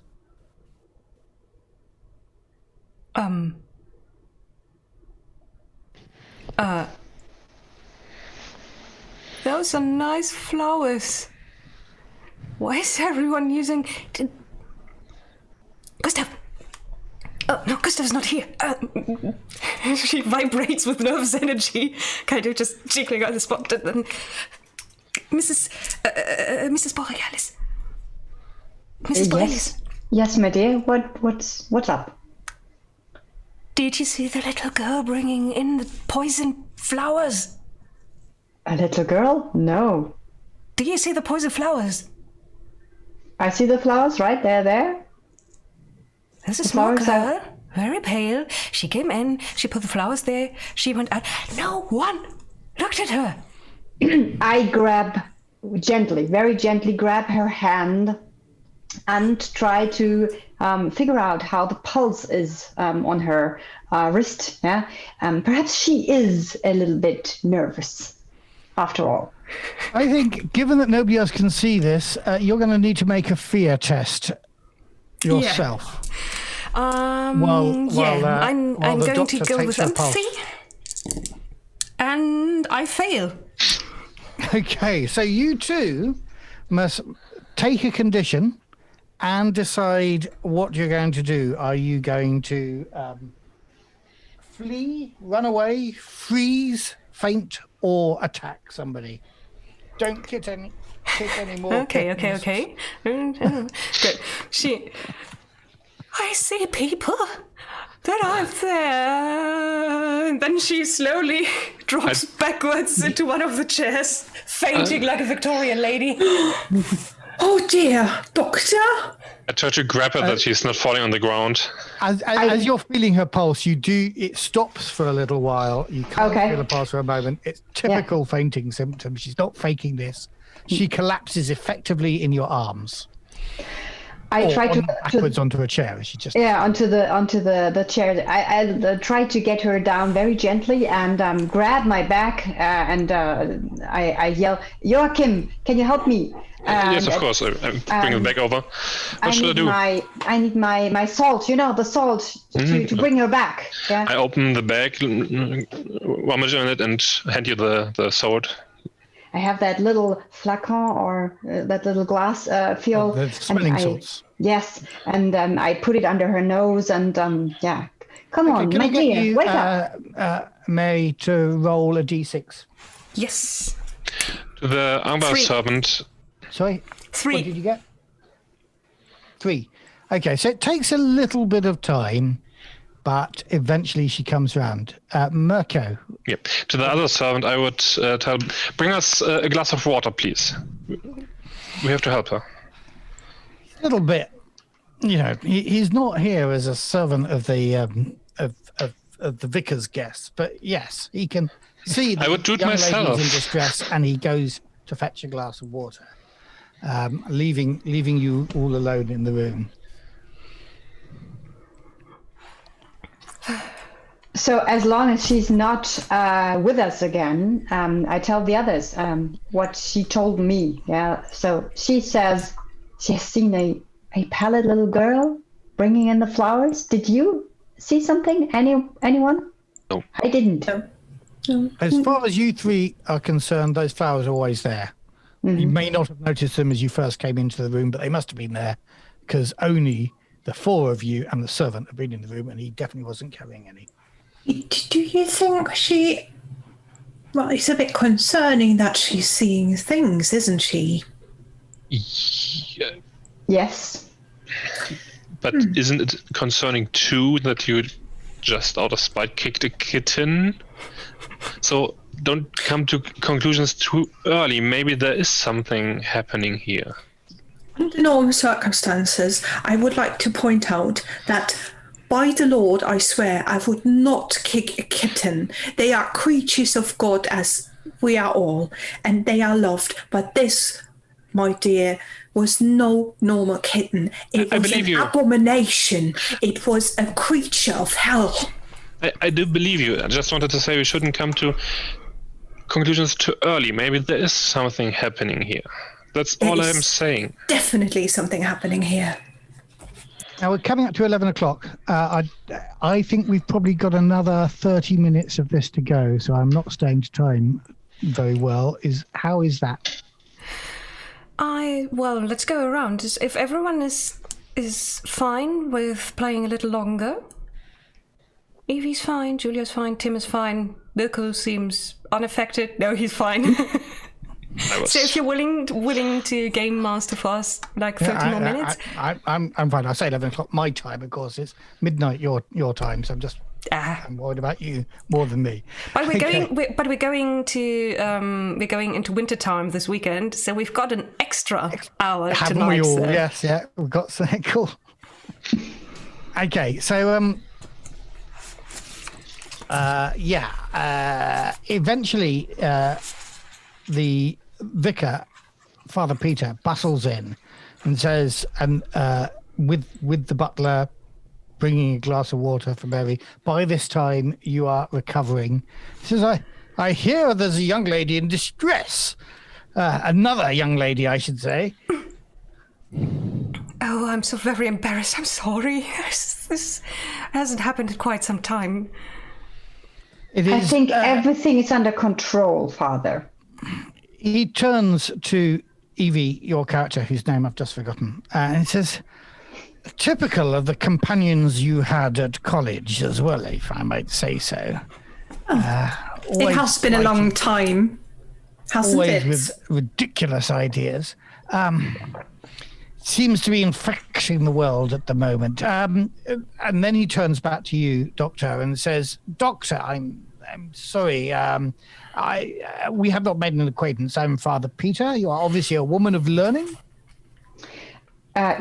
Yes, indeed. I hold him my hand so he can we can shake hands basically. And Dr. Dorothea Borelius. I'm a doctor, yes, and I already checked on her, and she's perfectly fine. A little fainting, nothing more. Yeah, it's very well. Well, I hope, young lady, you recover shortly. And turns to the butler and says, "Maybe you could get drinks for everyone. I'd like a port, please." And then he takes a seat. Some things just never change, right? You always like the port, Peter. I whisper to the other servant, for me, please, just water. Well, you know what they say, that it is easier for a rich man to get to pass through the eye of a needle. No, hold on.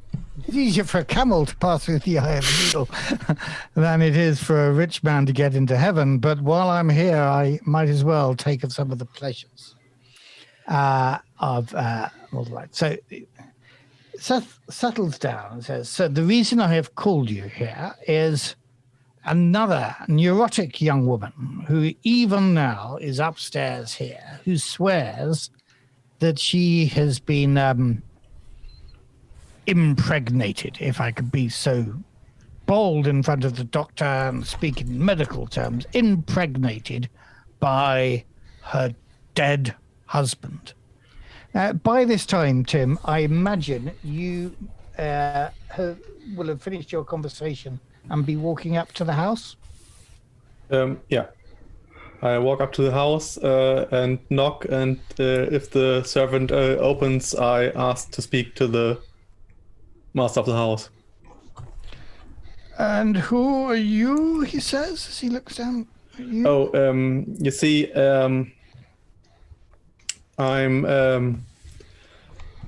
Lieutenant Thorn. I was a comrade of Miss Margareta's fiancé. Well, this is a day for strange visitors, but you should maybe come into the drawing room with these other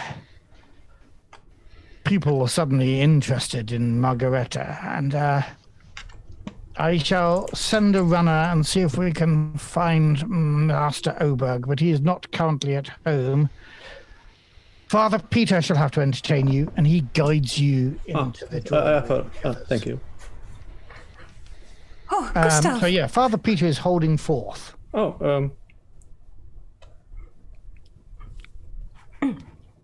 Mary, did you want to say something? No, Sam had just greeted Gustav. Sam, is everything okay? You don't look. Oh, just a little dizzy spell. I don't think you need to worry. And everyone's talking now about about hysterical women being impregnated, but I'm pretty sure that I'm not. If anyone wanted to ask. No one did. I'm sorry. So, let me explain the situation. Margareta has is with child. She insists that it is a young man called Thomas Lind, who was her fiancé, who has fathered the child, and yet, of course, Thomas is dead.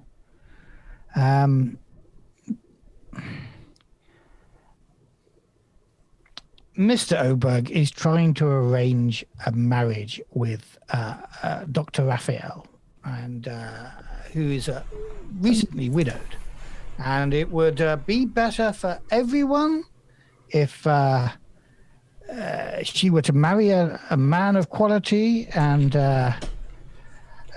although he has misplaced his children, that maybe with a womanly touch in the house, they may, if they have gone wild and living in the woods, they will return if they can see that they have a mother waiting for them at home and a new brother or sister on the way as well. Gustav is reluctant, and of course Margareta is very reluctant because she insists on waiting for marriage to this man, Thomas Lind, this ghost Thomas Lind. Oh, why would she have to marry at all? That is such an old-fashioned view of things, really. I might have expected you to have such an attitude, but Doctor, are you by any chance an alienist? Have you made a study of the mind and of the crises of the mind? Would you perhaps talk to Margareta? Well, this is not my specialty, I have to admit. But of course, I would like to talk to her. Yes, and I would be interested. How far in her pregnancy is she? Can you tell me? Well, you would know better than I, but judging by the swell of her belly, I would say 3 months. We heard other stories, Father Peter, about stories that are told in the village about a fairy having yes, impregnated her. Did you hear that as well? This is one of the reasons why I called you here. He looks at you, Evie. Yes, the village is full of these stories, and this old folklore is nothing but paganism wrapped up in legend and myth. We're in a rational age now, and I really wish the villagers, I worked so hard to get them to see only the word of God and the toil of man as being that which is real in the world, not these silly stories that they're a pathway into devil worship at the worst, and pagan gods at the very least. You said you expect the children to come back. How long are they missing, by the way? They went one by one over the last few months. It started in the spring. So they are missing for months now. Yes, maybe weeks for the third. There was. It's so confusing in my head. There were maybe 3 weeks between each child's disappearance. And do you expect them to come back by their own, or are they supposed to survive for months out there in the woods? Well, sir, I can see you are a rational man, and we, all of us, those of us who are rational men, fear that they are dead, obviously. But if there is any hope that they are alive, all I said was that a woman's touch in the doctor's house may be the thing that they need. Don't you think it weird that a village so small has two so interesting and crazy things going on that are only connected by a planned marriage? A woman impregnated by her dead fiancé and 3 kids going missing in the woods, and both people should marry? And That one seems being very lost odd to before me. it was even really Yeah. in the world. Sounds like a badly written novel. One of those really horrible ones. Any particular ones that you don't like? No, I didn't mean to. There are some who are better than others, of course. Sometimes publishers ask for specific things, and then I'm just... maybe we should talk... No, the doctor, and maybe we can help her. On this we have some agreement, he says, turning to the priest. At last we have some agreement. Yes, this is like a badly written romance. And that I fear that Margareta has been reading too many such books, and that is what has filled her mind with these fantasies. Doctor, I was asking if you're an alienist, and you said you would be willing to see her. We really should wait until Mr. Orberg comes home. But at that point, there is a sound of frustration outside the room as Mr. Orberg does return to the house, expressing his frustration that the doctor doesn't see his point of view. He says it would be a simple solution for everyone, and yet... I think he's planning on going back to Stockholm. And then he comes in and says, "Oh, I see I have guests. Father Peter, won't you introduce us to your friends?" And Father Peter goes through, not exactly friendly in the way he makes the introductions, but most friendly to the doctor, who says, "She's a very learned woman who has come all the way here to examine your daughter. And I know it's rather late. I did try and put her off until tomorrow, but she insists that only an urgent examination will be the thing. And so I was hoping you were home in time to give the doctor permission to go into her room." And Mr. Oberg says, of course. And so the butler leads you up, unlocks her bedroom door, and introduces... How many are going up? Are you all going up, or is that going to be two? If I might join the doctor, I would like to talk to Miss Margareta. I will wait outside of the room. I might very well be able to explain to Margareta if this is actually flight of fancy set off by bad novels, how these novels come to be, and that anything that is in there is actually just the imagination of poor writers. And Evie, what do you want to do?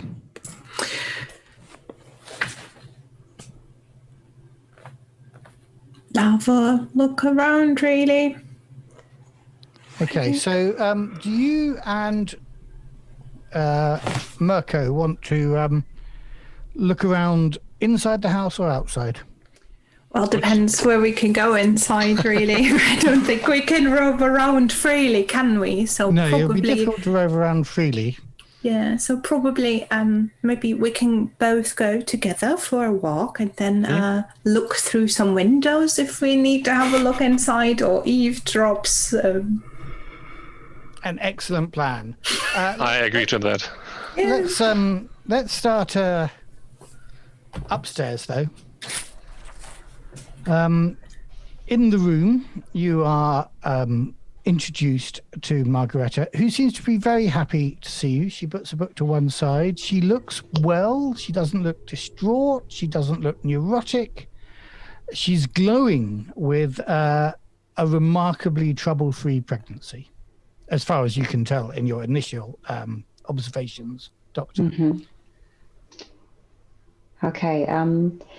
I would like to sit down beside her on her bed or on a chair beside her, and This is quite a well-appointed room, so you could go. She has a little sort of two-seater sofa and nice carved wood. That would leave one other chair and the bed for the other two of you. But the two of you sit down together on there, and she says, "It's so pleasant to see guests. Father doesn't really like me going about the village because of what he calls scandal. So I feel myself rather trapped in this room sometimes." I understand that. Your room was locked, right? Yes, but I don't mind really. It's for my own safety. Just a question. For your own safety? Only So, It's no great trouble to me, officer. It's let me say, it doesn't restrict me as much as my father thinks. what does that mean? I've got my own key, she giggles. And she pulls out from around her neck a little silver chain with a bedroom key. Don't tell anybody. I can see that you're a clever young woman, and I smile at her. So I know that this question is really, indiscreet and very personal, but you are absolutely convinced that you are pregnant from your fiancé, who is, as everybody assumes, is dead. So can you tell us when exactly that did happen, and if there was something weird, perhaps? But he's not dead. when was the last time you saw Thomas? Last night. Last night. Last and night, where? so- Where did you see him? Did he climb up the wall? No, Or... he waits just down below, and I go down to see him. Down below where? In the house? In the garden. In the garden? Just coincidentally, Mirko and Evie, as you're circuiting around the house looking for things, you'll notice coming into the garden, now it's late evening, a young fawn. But the others don't know this. Exactly what I was actually looking for. Yes, he comes in. Our time together is short because he's been cursed, you see, by the Queen of the Spring. Oh, what does that mean? Can you explain? Well, the way he explained it to me is that he came over the mountains because, I'm sorry, and she turns to you, Gustav, and says he ran away from the war. It was just too much for him. And so he had to travel across the mountains. It wasn't an easy journey by any stretch. And he came on foot for the most part. It's a long time. And up in the woods, in the old mill pond, he fished for a trout. And the way he explains it to me, he says the Queen of the Spring was offended because he had not thanked her or given her a gift. He's quite talented at tickling trout. Do you know where you can catch them in your hand if you know where to live? And you make your fingers like reeds in the water, just gently stroking the trout, and then you pull it out of the water, and you can grab the trout. And so he fished for a trout. But this water spirit was furious, not that he had taken the trout, but rather that he had done it without offering her a gift or even his thanks in return. And she cursed him. She makes him live as a fawn for all the daylight hours and only become human when the sun has set. So Thomas is living in the woods and only visits you by night? That's the only time that he can be Thomas. In the daytime, when the sun shines upon the face of the earth, he's a wild animal, a fawn, a deer.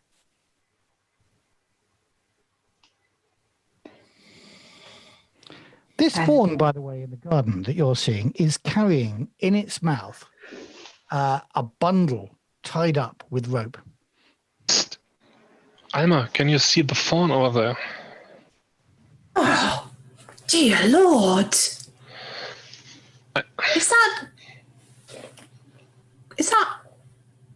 that carrying rope? Yes. Is it? Yes, it seems so, yes. It seems to be a bundle of clothes. Oh. Wow, why would Grey they do woolen that? clothes or something. Meanwhile, in the house, Margareta enthusiastically tells you her story. Have you got any questions for her?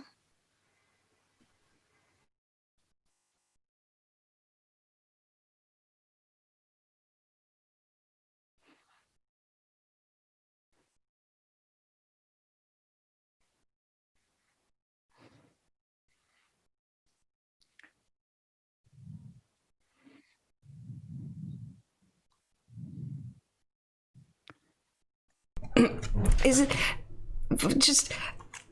Is he the only one who was cursed by the Queen of Spring? Do you know of any other people? Because there's rather an odd amount of strange animals in this small place, and there's people missing.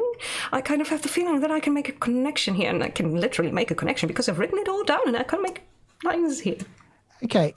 Well, she says, I don't really think so. It's only Thomas. But I'd like you to make an observation roll. Mm-hmm. All of us? Yes, all the three of you, Julia, Tim, and Mary. Yeah, what could go wrong? Next fainting spell. If I have no observation, then I just roll empathy, or... Just roll empathy if you've got no observation, yeah. Whoa. 2 successes. 2 successes. 1 success. 1. Okay. So you can all see that she isn't lying when she says she doesn't know of anybody else. But Tim, you have seen this.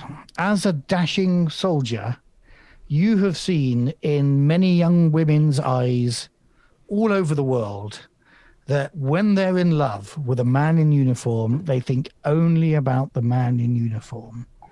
So although she doesn't think anybody else has been transformed, you all have a sneaking suspicion that, yes, maybe other people have been, or should we say other children, have been similarly cursed by the Queen of the Spring. Doesn't seem to leave the room too often at the moment, so that's Yeah. logical. You're right, Gustav, you're right. Mr. Torn. But then, one last question. You're not unhappy, are you? Well, I'm having his baby. But one thing makes me unhappy. Very soon it will be midsummer, and there will be no nighttime. And I worry that he will then be stuck as a fawn forever and never again transform back into the man I love. Totally understandable. And it's understandable that you don't want to marry Dr. Raphael, right? No, of course not. The man I love is here. All I need to do is break his curse. And how do we do Meanwhile, that? Out in the garden, we'll come back to you guys. Out in the garden, as you're looking at this this deer, you see the drunken man that you'd met in the inn. Mirko, you recognize him probably better than anybody else. You had more sort of conversation. He's got a rifle. So And, is he trying to use the rifle to kill the fawn? Does it look like that? it looks like he's stalking the fawn. Yes. Okay. He's in some distance away at the moment, but you've just caught a glimpse of him sort of creeping through some of the long grass at the edge of the garden. Meanwhile, the fawn is coming towards you. Well, he's not coming towards you. Having seen you by the house, he's kind of stopped. And he's looking from side to side. He hasn't seen Carl, but he's kind of looking from side to side and wondering whether he can go somewhere else. You're kind of coincidentally directly below Margaretta's window. I watched this situation, and as soon as he's getting his rifle ready, I would try to jump it basically to make sure he doesn't can get a straight shot at the fawn or warn the fawn, something like that, so that it can't Okay. shoot So him. you're trying to get closer to the hunter Yes. now, right? Yes. Okay. So And while doing so, if he's raising his gun and aiming at the fawn, then I would try to jump him basically, or run Scare the fawn. Okay, but first of all, I would like you to make a. I think I'd like you to make a stealth roll if you can. ooh, Can I help him by doing something very obvious so that because I'm out in the open, and if someone would like watch the scene, they might be distracted by what I do. Okay, what are you doing? And you'll give him an extra dice. My handkerchief is still wet, so this is really disgusting, but I'll have a very good and loud sneeze. Okay, right. Okay, throw an extra dice, Mirko. so I got 5 dice and 3 successes. Oh, right. Okay. So for that, I'm going to say you sneak up. The hunter is so focused on staying quiet and acting stealth. Oh, actually, no. I guess I should be mean and roll for his observation. Give vigilance. I mean, give me a moment. He has to beat 3 successes. He has to beat 3 successes. Yeah. Achoo!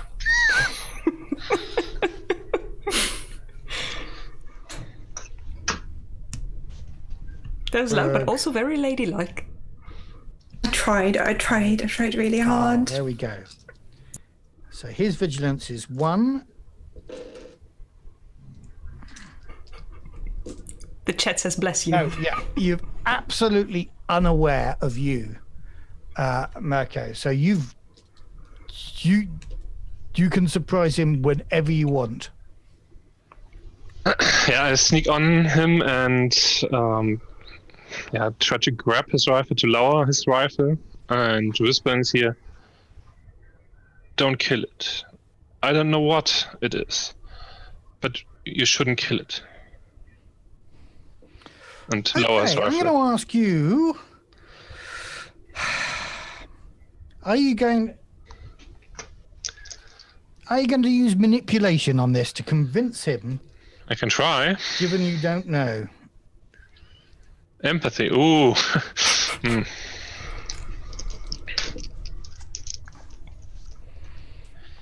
I got a success, so with 4 dice. Well, he's very skeptical. He says, "I know what it is. It's the foul creature that has kidnapped the doctor's children, transformed them. If I kill it, they will be freed. Their spirits will return to us." I believe you that something happened with his children, that something maybe magical happened to them, but we have to find out for sure what happened. Don't kill it yet. We don't know what really happened. We have to find out first. if you are wrong, and those children suffer another night, then I may kill you, he says. But at the moment, he puts up his rifle. Shall we cut back to the room? Yes. Yes, I was about to ask how we could help Thomas to get rid of that curse. If she knows something about it. Let me see what she does know. I think she possibly doesn't.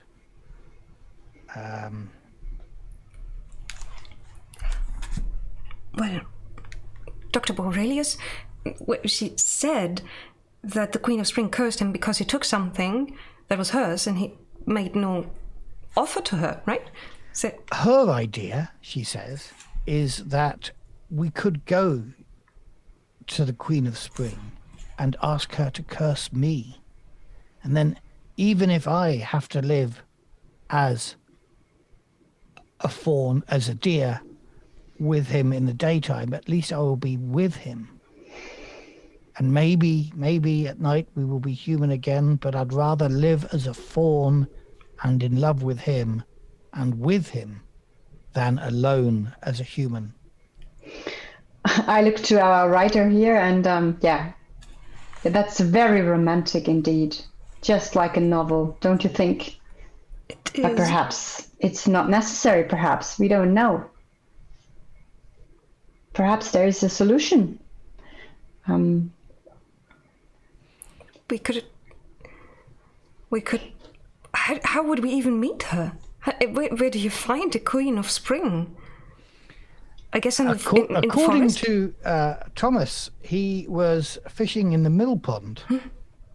Nobody uses the mill anymore. It used to be when the farms hereabouts were all about wheat and barley and sheep. Then obviously we ground our own flour to make bread and to send some into the city, but it's fallen into disuse. But my plan this night was to escape with him and go to the mill pond and see if we could conjure her again. I think we should do that. We can sneak her out. Or we can go to the mill pond, and either we can try and talk to this fairy creature if we could make amends for what her husband, her fiancé, I'm sorry, did. Or, well, it is romantic, isn't it? It is. Well, maybe we could meet Thomas when we get to the mill. Perhaps he knows more. How do we get you out of here? How do you sneak out of the house? Don't you think perhaps it would be best if you stayed in here and just told us what to do, and we go to the mill for you? But if you get cursed, then there's just 3 more deer in the woods, and I'm still here on my own. Then Well, maybe you let us try, and if you don't come back, then that's another night. No. We are going this quickly. We can't wait for midsummer. Don't you get it? This is these things. They have a cycle, and time might be of the essence. And she looks at Margareta and tries to gauge whether they are maybe slightly alike in stature. You and she? Yeah. Well, she's pregnant, I know, but 3 months pregnant. Possibly. Well, small caution. I guess you're a similar age. Well, if you take my dress and if you take my hat, and I know this sounds outlandish, but maybe they can smuggle you out and we can make sure that you can get to the mill pond and talk to the Queen and... It might work. Why do we do it so difficult? I mean, if she sneaks out every night to meet Thomas, we can just leave the house and meet her outside. Well, have you never read any fairy tales or seen a Shakespeare play? There's a Me? knock on the door, and Mr. Oberg says, "It is getting rather late. It will be dark soon. I wonder whether, Doctor, maybe your examination might continue tomorrow. I would be very welcome to receive you at, shall we say, after 10 o'clock?" Yes, just give us one more second, please. So what do we do now? I just leave the ladies for themselves because. Yeah, I would have asked you to turn around in a second anyways. So you're coming out, and the doctor greets you and says, The doctor is going to do some quick examinations. There's no room for gentlemen in there. I understand entirely. Would you want to come down with me and drink some port? Oh, yeah, thank you. As I have a very particularly considerate of you. fine vintage, and really us men could set the world to right over a glass. I always find it very easy to talk, politics and business and things like that when I very much enjoy male company. And he takes you down to talk to the vicar, Father Peter, leaving you two ladies in the room for a little while longer.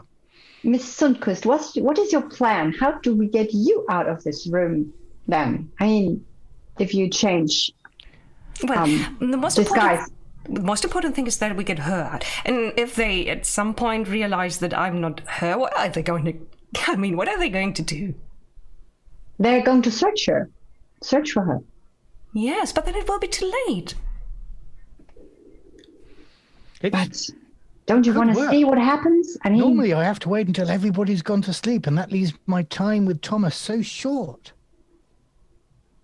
The servants go to sleep so late, and they wake up so early in the morning to set the fires. See? I won't stand in your way. Just, if you are there, describe everything to me afterwards in detail. All right? So she starts kind of undressing and unlacing everything and handing it over to Margarita and helping her. So after some time, it's still a little bit of sunlight left. What are you guys doing outside? Mirko, I imagine you're just staying with Carl and Yes. making sure he doesn't lift his rifle. Basically, still talking to him, keeping him busy talking to me, though he's not focused on the fawn too much. Just making What sure. are you doing? What's the priest doing? Is the fawn still sticking around and just hiding? You can see that he's slightly agitated. The thing that he seems to be doing the most is putting the bundle of clothes that he's got in his mouth down by the trunk of a tree, and then lifting it up again. Okay. Taking a few paces to another tree, and putting it down there, and then walking away. You can feel he's kind of quite agitated. Okay. Is there any chance I can slowly, very calmly walk up to it, because I would be really interested to see what kind of clothes these are. Okay, let's try. And let's try stealth. I imagine that's the common way of doing it. I know you're not sneaking, but you're doing it quietly and calmly, as it were. Yeah, stealth. That'll be great. Let's see, precision and stealth. I actually do have a point in stealth. Where did I get that from?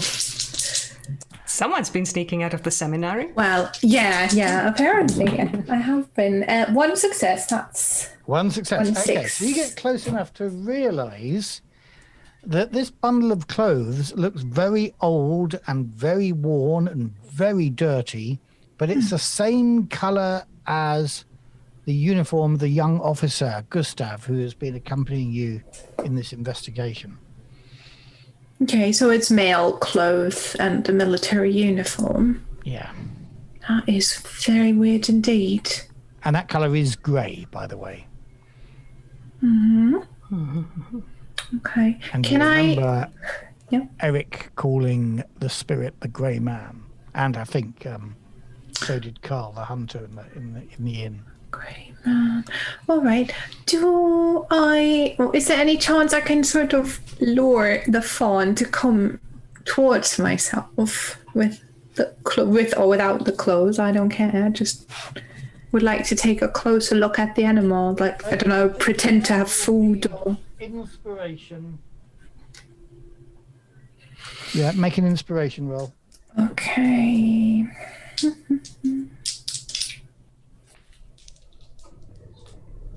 That's 2 successes. Okay, so tentatively, he steps forward on his tiny little hooves, still carrying the bag, the bundle. Come. And Julia, you and Margareta go downstairs and greet Tim, leaving Mary in Margareta's room, and do what? Well, she's arranging everything in the bed, so she's basically mostly hidden and with the back to the door, and then she starts perusing the books. Okay. You're not looking out of the window. You're not looking out of the window.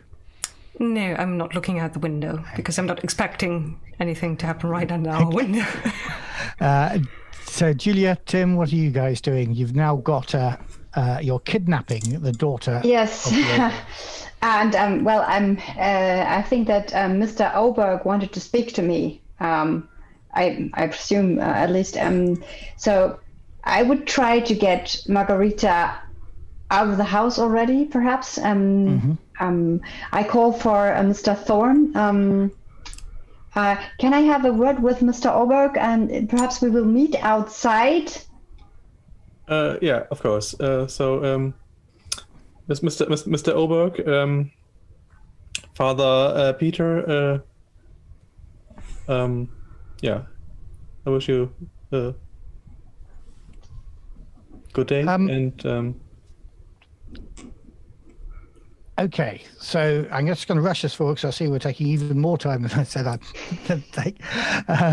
It's great, by the way. I'm loving all of this, but yeah. So you make your excuses to Mr. Oberg. Julia, you stay inside a little bit.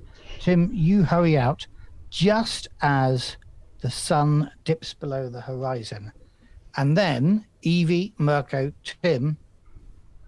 Tim, you're following Margareta. She seems to know exactly where to go, and that is to where... I'm not sure if I realized that's not...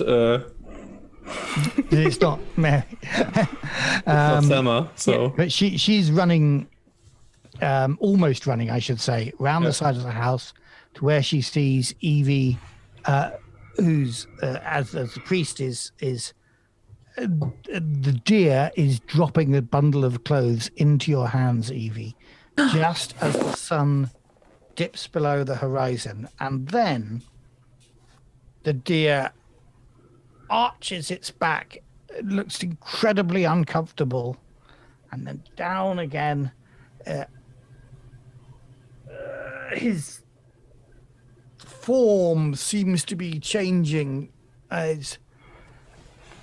it seemed to be quite painful. The tiny, frail legs of the fawn sort of bulk out, and it really. The best I can describe is if you've seen the wolf transformation in American Werewolf of London, it's kind of the reverse of that with a deer. It doesn't look pleasant for Thomas, but. And I think I'd like you all, please, who are witnessing it. So that's Evie, Mirko, and you, Tim, to make a fear roll. Empathy or logic, right? Your choice, yeah. Whichever one, that's... however you try and justify it in your head of what you're seeing. I try with empathy, I guess. I give up on life and rolling dice. I failed. the second time in a row I threw 3 dice, and the dice show 665. Right. Okay. So you've seen terrible things in war, and this is weird, but it is not as terrible as some of the injuries you've seen. The butler is just. I'm frightened. Frightened by. I'm frightened to death. I'm watching this. I'm freezing because I'm so frightened. I'm aware that strange things can happen, but this is too much for me. I basically turned to stone, frightened. I'm shivering, stuttering from. What's happening there? And I'm just shut down. Basically, I'm a bit taken aback. I had to say. I just say, Thomas, is it you? What in God's name? Cover yourself. What did you roll? No success, and No successes. You must take another mental condition. And how are you reacting to what you're seeing? Are you kicking the fawn? Oh God, this will follow me. Yes, this will. Right now, he's not quite a fawn. He's looking pretty damn human. And if you kick him, well, depending on where you kick him, No. He's naked as well. That is the worst thing. I'm kneeling down to entice the fawn to come over, and now the fawn is turning into a man, and I'm like at crotch height, right? Yeah. So he's on all fours at the moment, so you're not. All right. Yeah, but it will get bad. So I get frightened. I was about to reach for my crucifix. Instead, I drop the bundle of clothes. I stand up. I stagger backwards, probably fall over once or twice in the process, and once I can find my feet again, I just run. Right. Okay. So you're all running back. Mirko and Evie, just roll a d6 to see just how long this is going to affect you. 5. That's All right. cool. Okay. So you're really shaken, Evie. Yes. How long are you? 2. 2. Okay, so it won't take you long. You'll probably run back towards Tim, the soldier, but he's running past you because he's stunned to see his old comrade in arms standing now naked and quite matter-of-factly, obviously, particularly with this audience around him, hurrying to put on his really ragged pair of trousers that he's untied out of this bundle, and a coat to cover himself up with. But he says, Gustav, we meet in strange circumstances. It's dark now, remember, everybody. But Carl say so. grabs your forearm, Mirko, and just calms you a little bit. This is a shared moment for the two of you. He is equally shocked by the transformation, but you know that there is something real and solid and human next to you. Tim. What on God's good earth just happened, Thomas? It's not something I can explain, and I can tell you it. It really hurts. Every evening and every morning. It hurts like nothing I've ever felt. I almost wish I was back in the war. How long have you been living like this? I've somewhat lost track of time, but months, at least 3, maybe 4.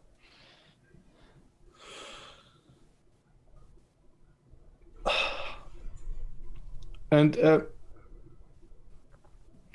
there's a spirit. I call her the Queen of the Spring. She calls herself the Queen of the Spring, or a Guardian of the Spring.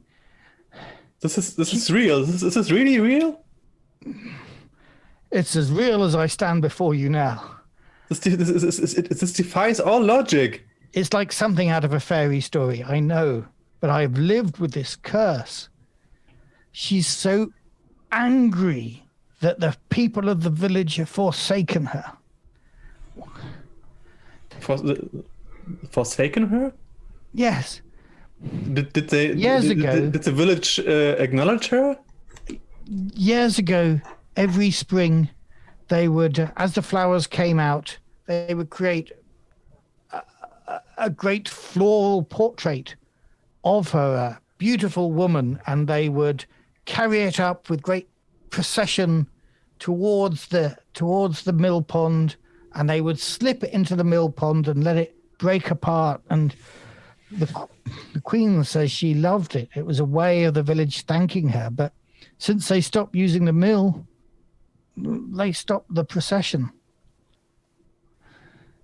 She's angry with them, but couldn't find a way other than flooding the valley, which she didn't want to do, to make her anger felt known, until she found me. And then she's transformed children as well, taken them away. So the doctor's children, that's more like you.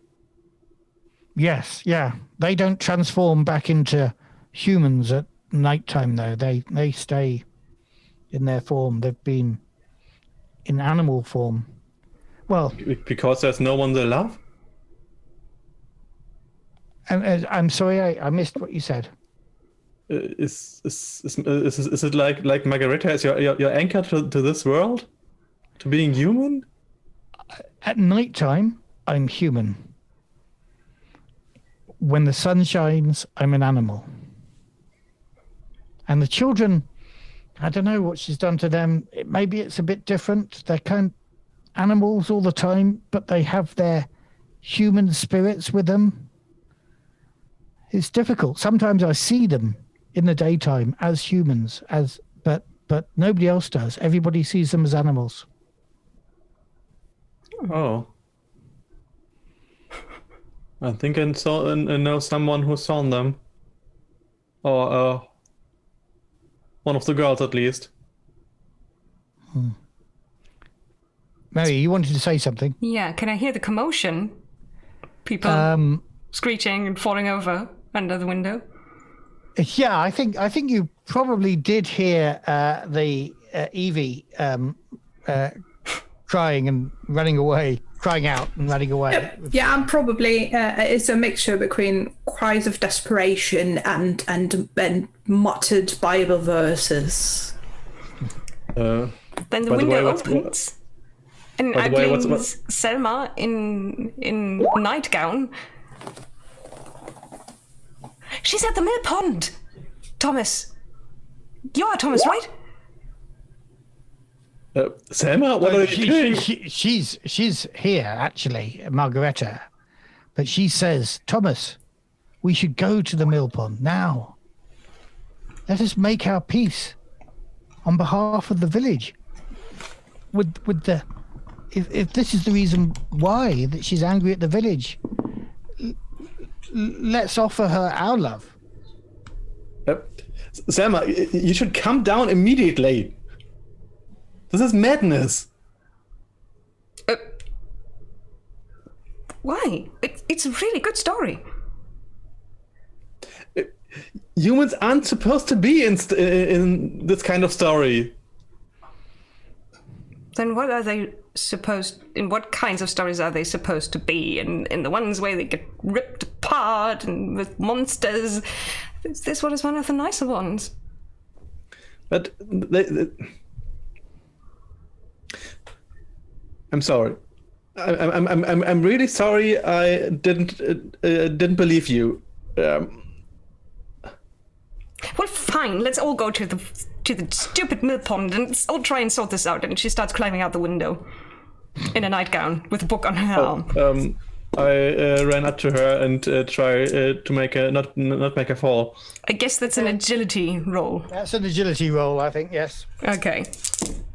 And that's 2 successes. So yeah, excellent. She makes goes like nothing. So she didn't need your help, Tim. You felt a bit useless there, like you wanted to be the gallant soldier helping her down. But she very athletic. I can still reach her my hand when she climbs down the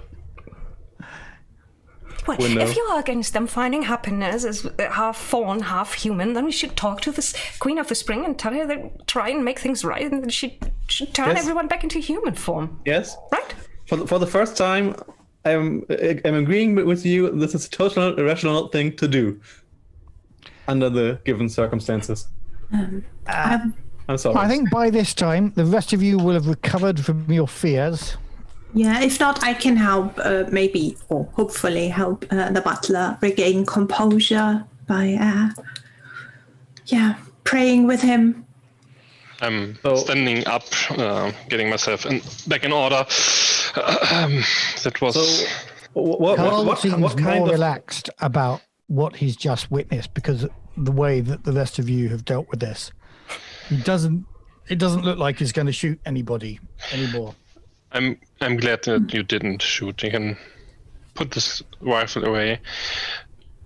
So, we're running out of time. Yeah. Shall we process Yeah. towards the mill pond? Everyone to the mill pond. Yes, hurry up. So what kind of presents did the village offer in the mill pond? Flowers, right? Can't we Yes, get and flowers? Carl now in this conversation says yes. They made great portraits, but it used to take weeks of preparation. We can't do that now. Maybe you can grab It's a some long flowers from time. the I church. remember it. I was only a child the last time we did it. But we can maybe show her a token, like the promise for more to come at some point. Possibly, yes. There And are we just quite a lot got of flowers in the church. Yes, exactly. We raid the church. Wait, the church! We raid the church, we grab flowers, and then we run with lots of flowers. And Okay, so with armfuls of the foxgloves, and you're suddenly thinking about that little girl you saw in the house, in the Oberg house, and wonder whether she'd been putting all these in the church as well. Yeah. But with armfuls of the foxgloves, you run up, if you remember the map, right at the top of the map is the old mill. And there you find, watching you on the ruins of this building that's now kind of half collapsed, you see a fox sitting among foxgloves and a bird perched on a wall, and a kitten comes out of the old mill race, as it were, and they watch you as you approach. hello, my sweet ones. Would you know where the queen is?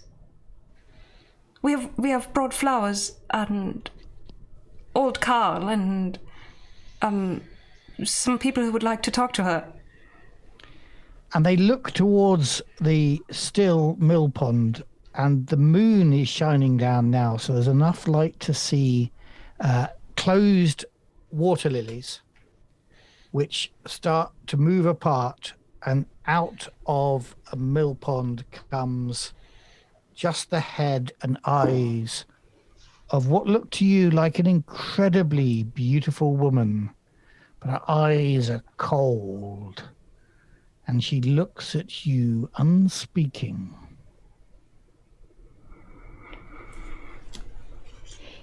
Perhaps we should kneel down if she's a queen. Yes, show yes, respect. yes. And I go on my what did knee. they say? They waded into the water and set the flowers free? Maybe that's the way to show respect. I grab some flowers and do what she said, basically. I wade into the water. We greet you, spirit of the waters.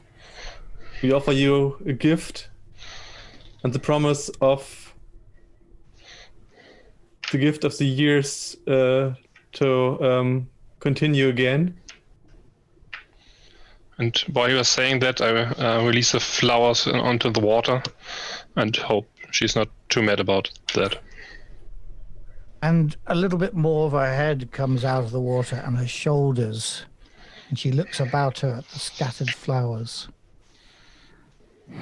She doesn't look, maybe there's a trace of what might be called a smile there, but she doesn't look well pleased at all.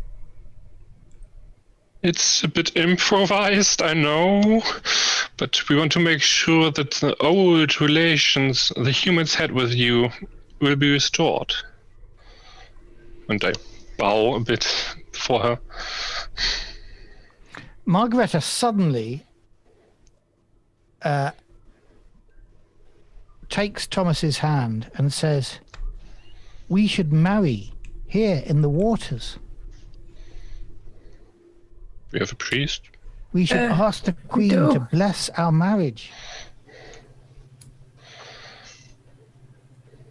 Do you think that's a good idea? That's a good.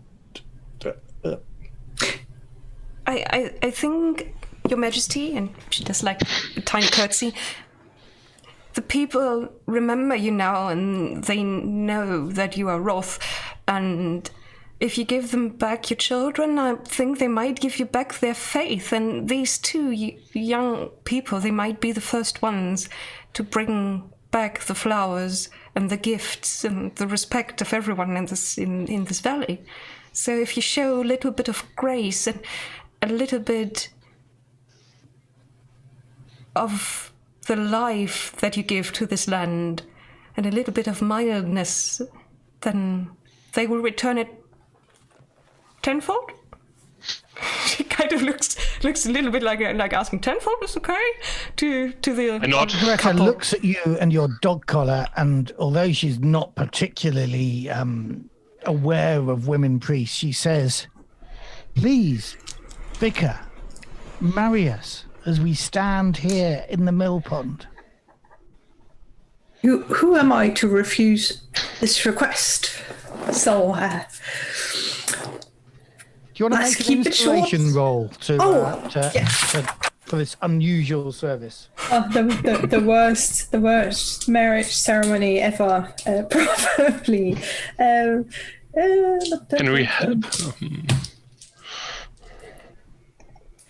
That's 3 successes.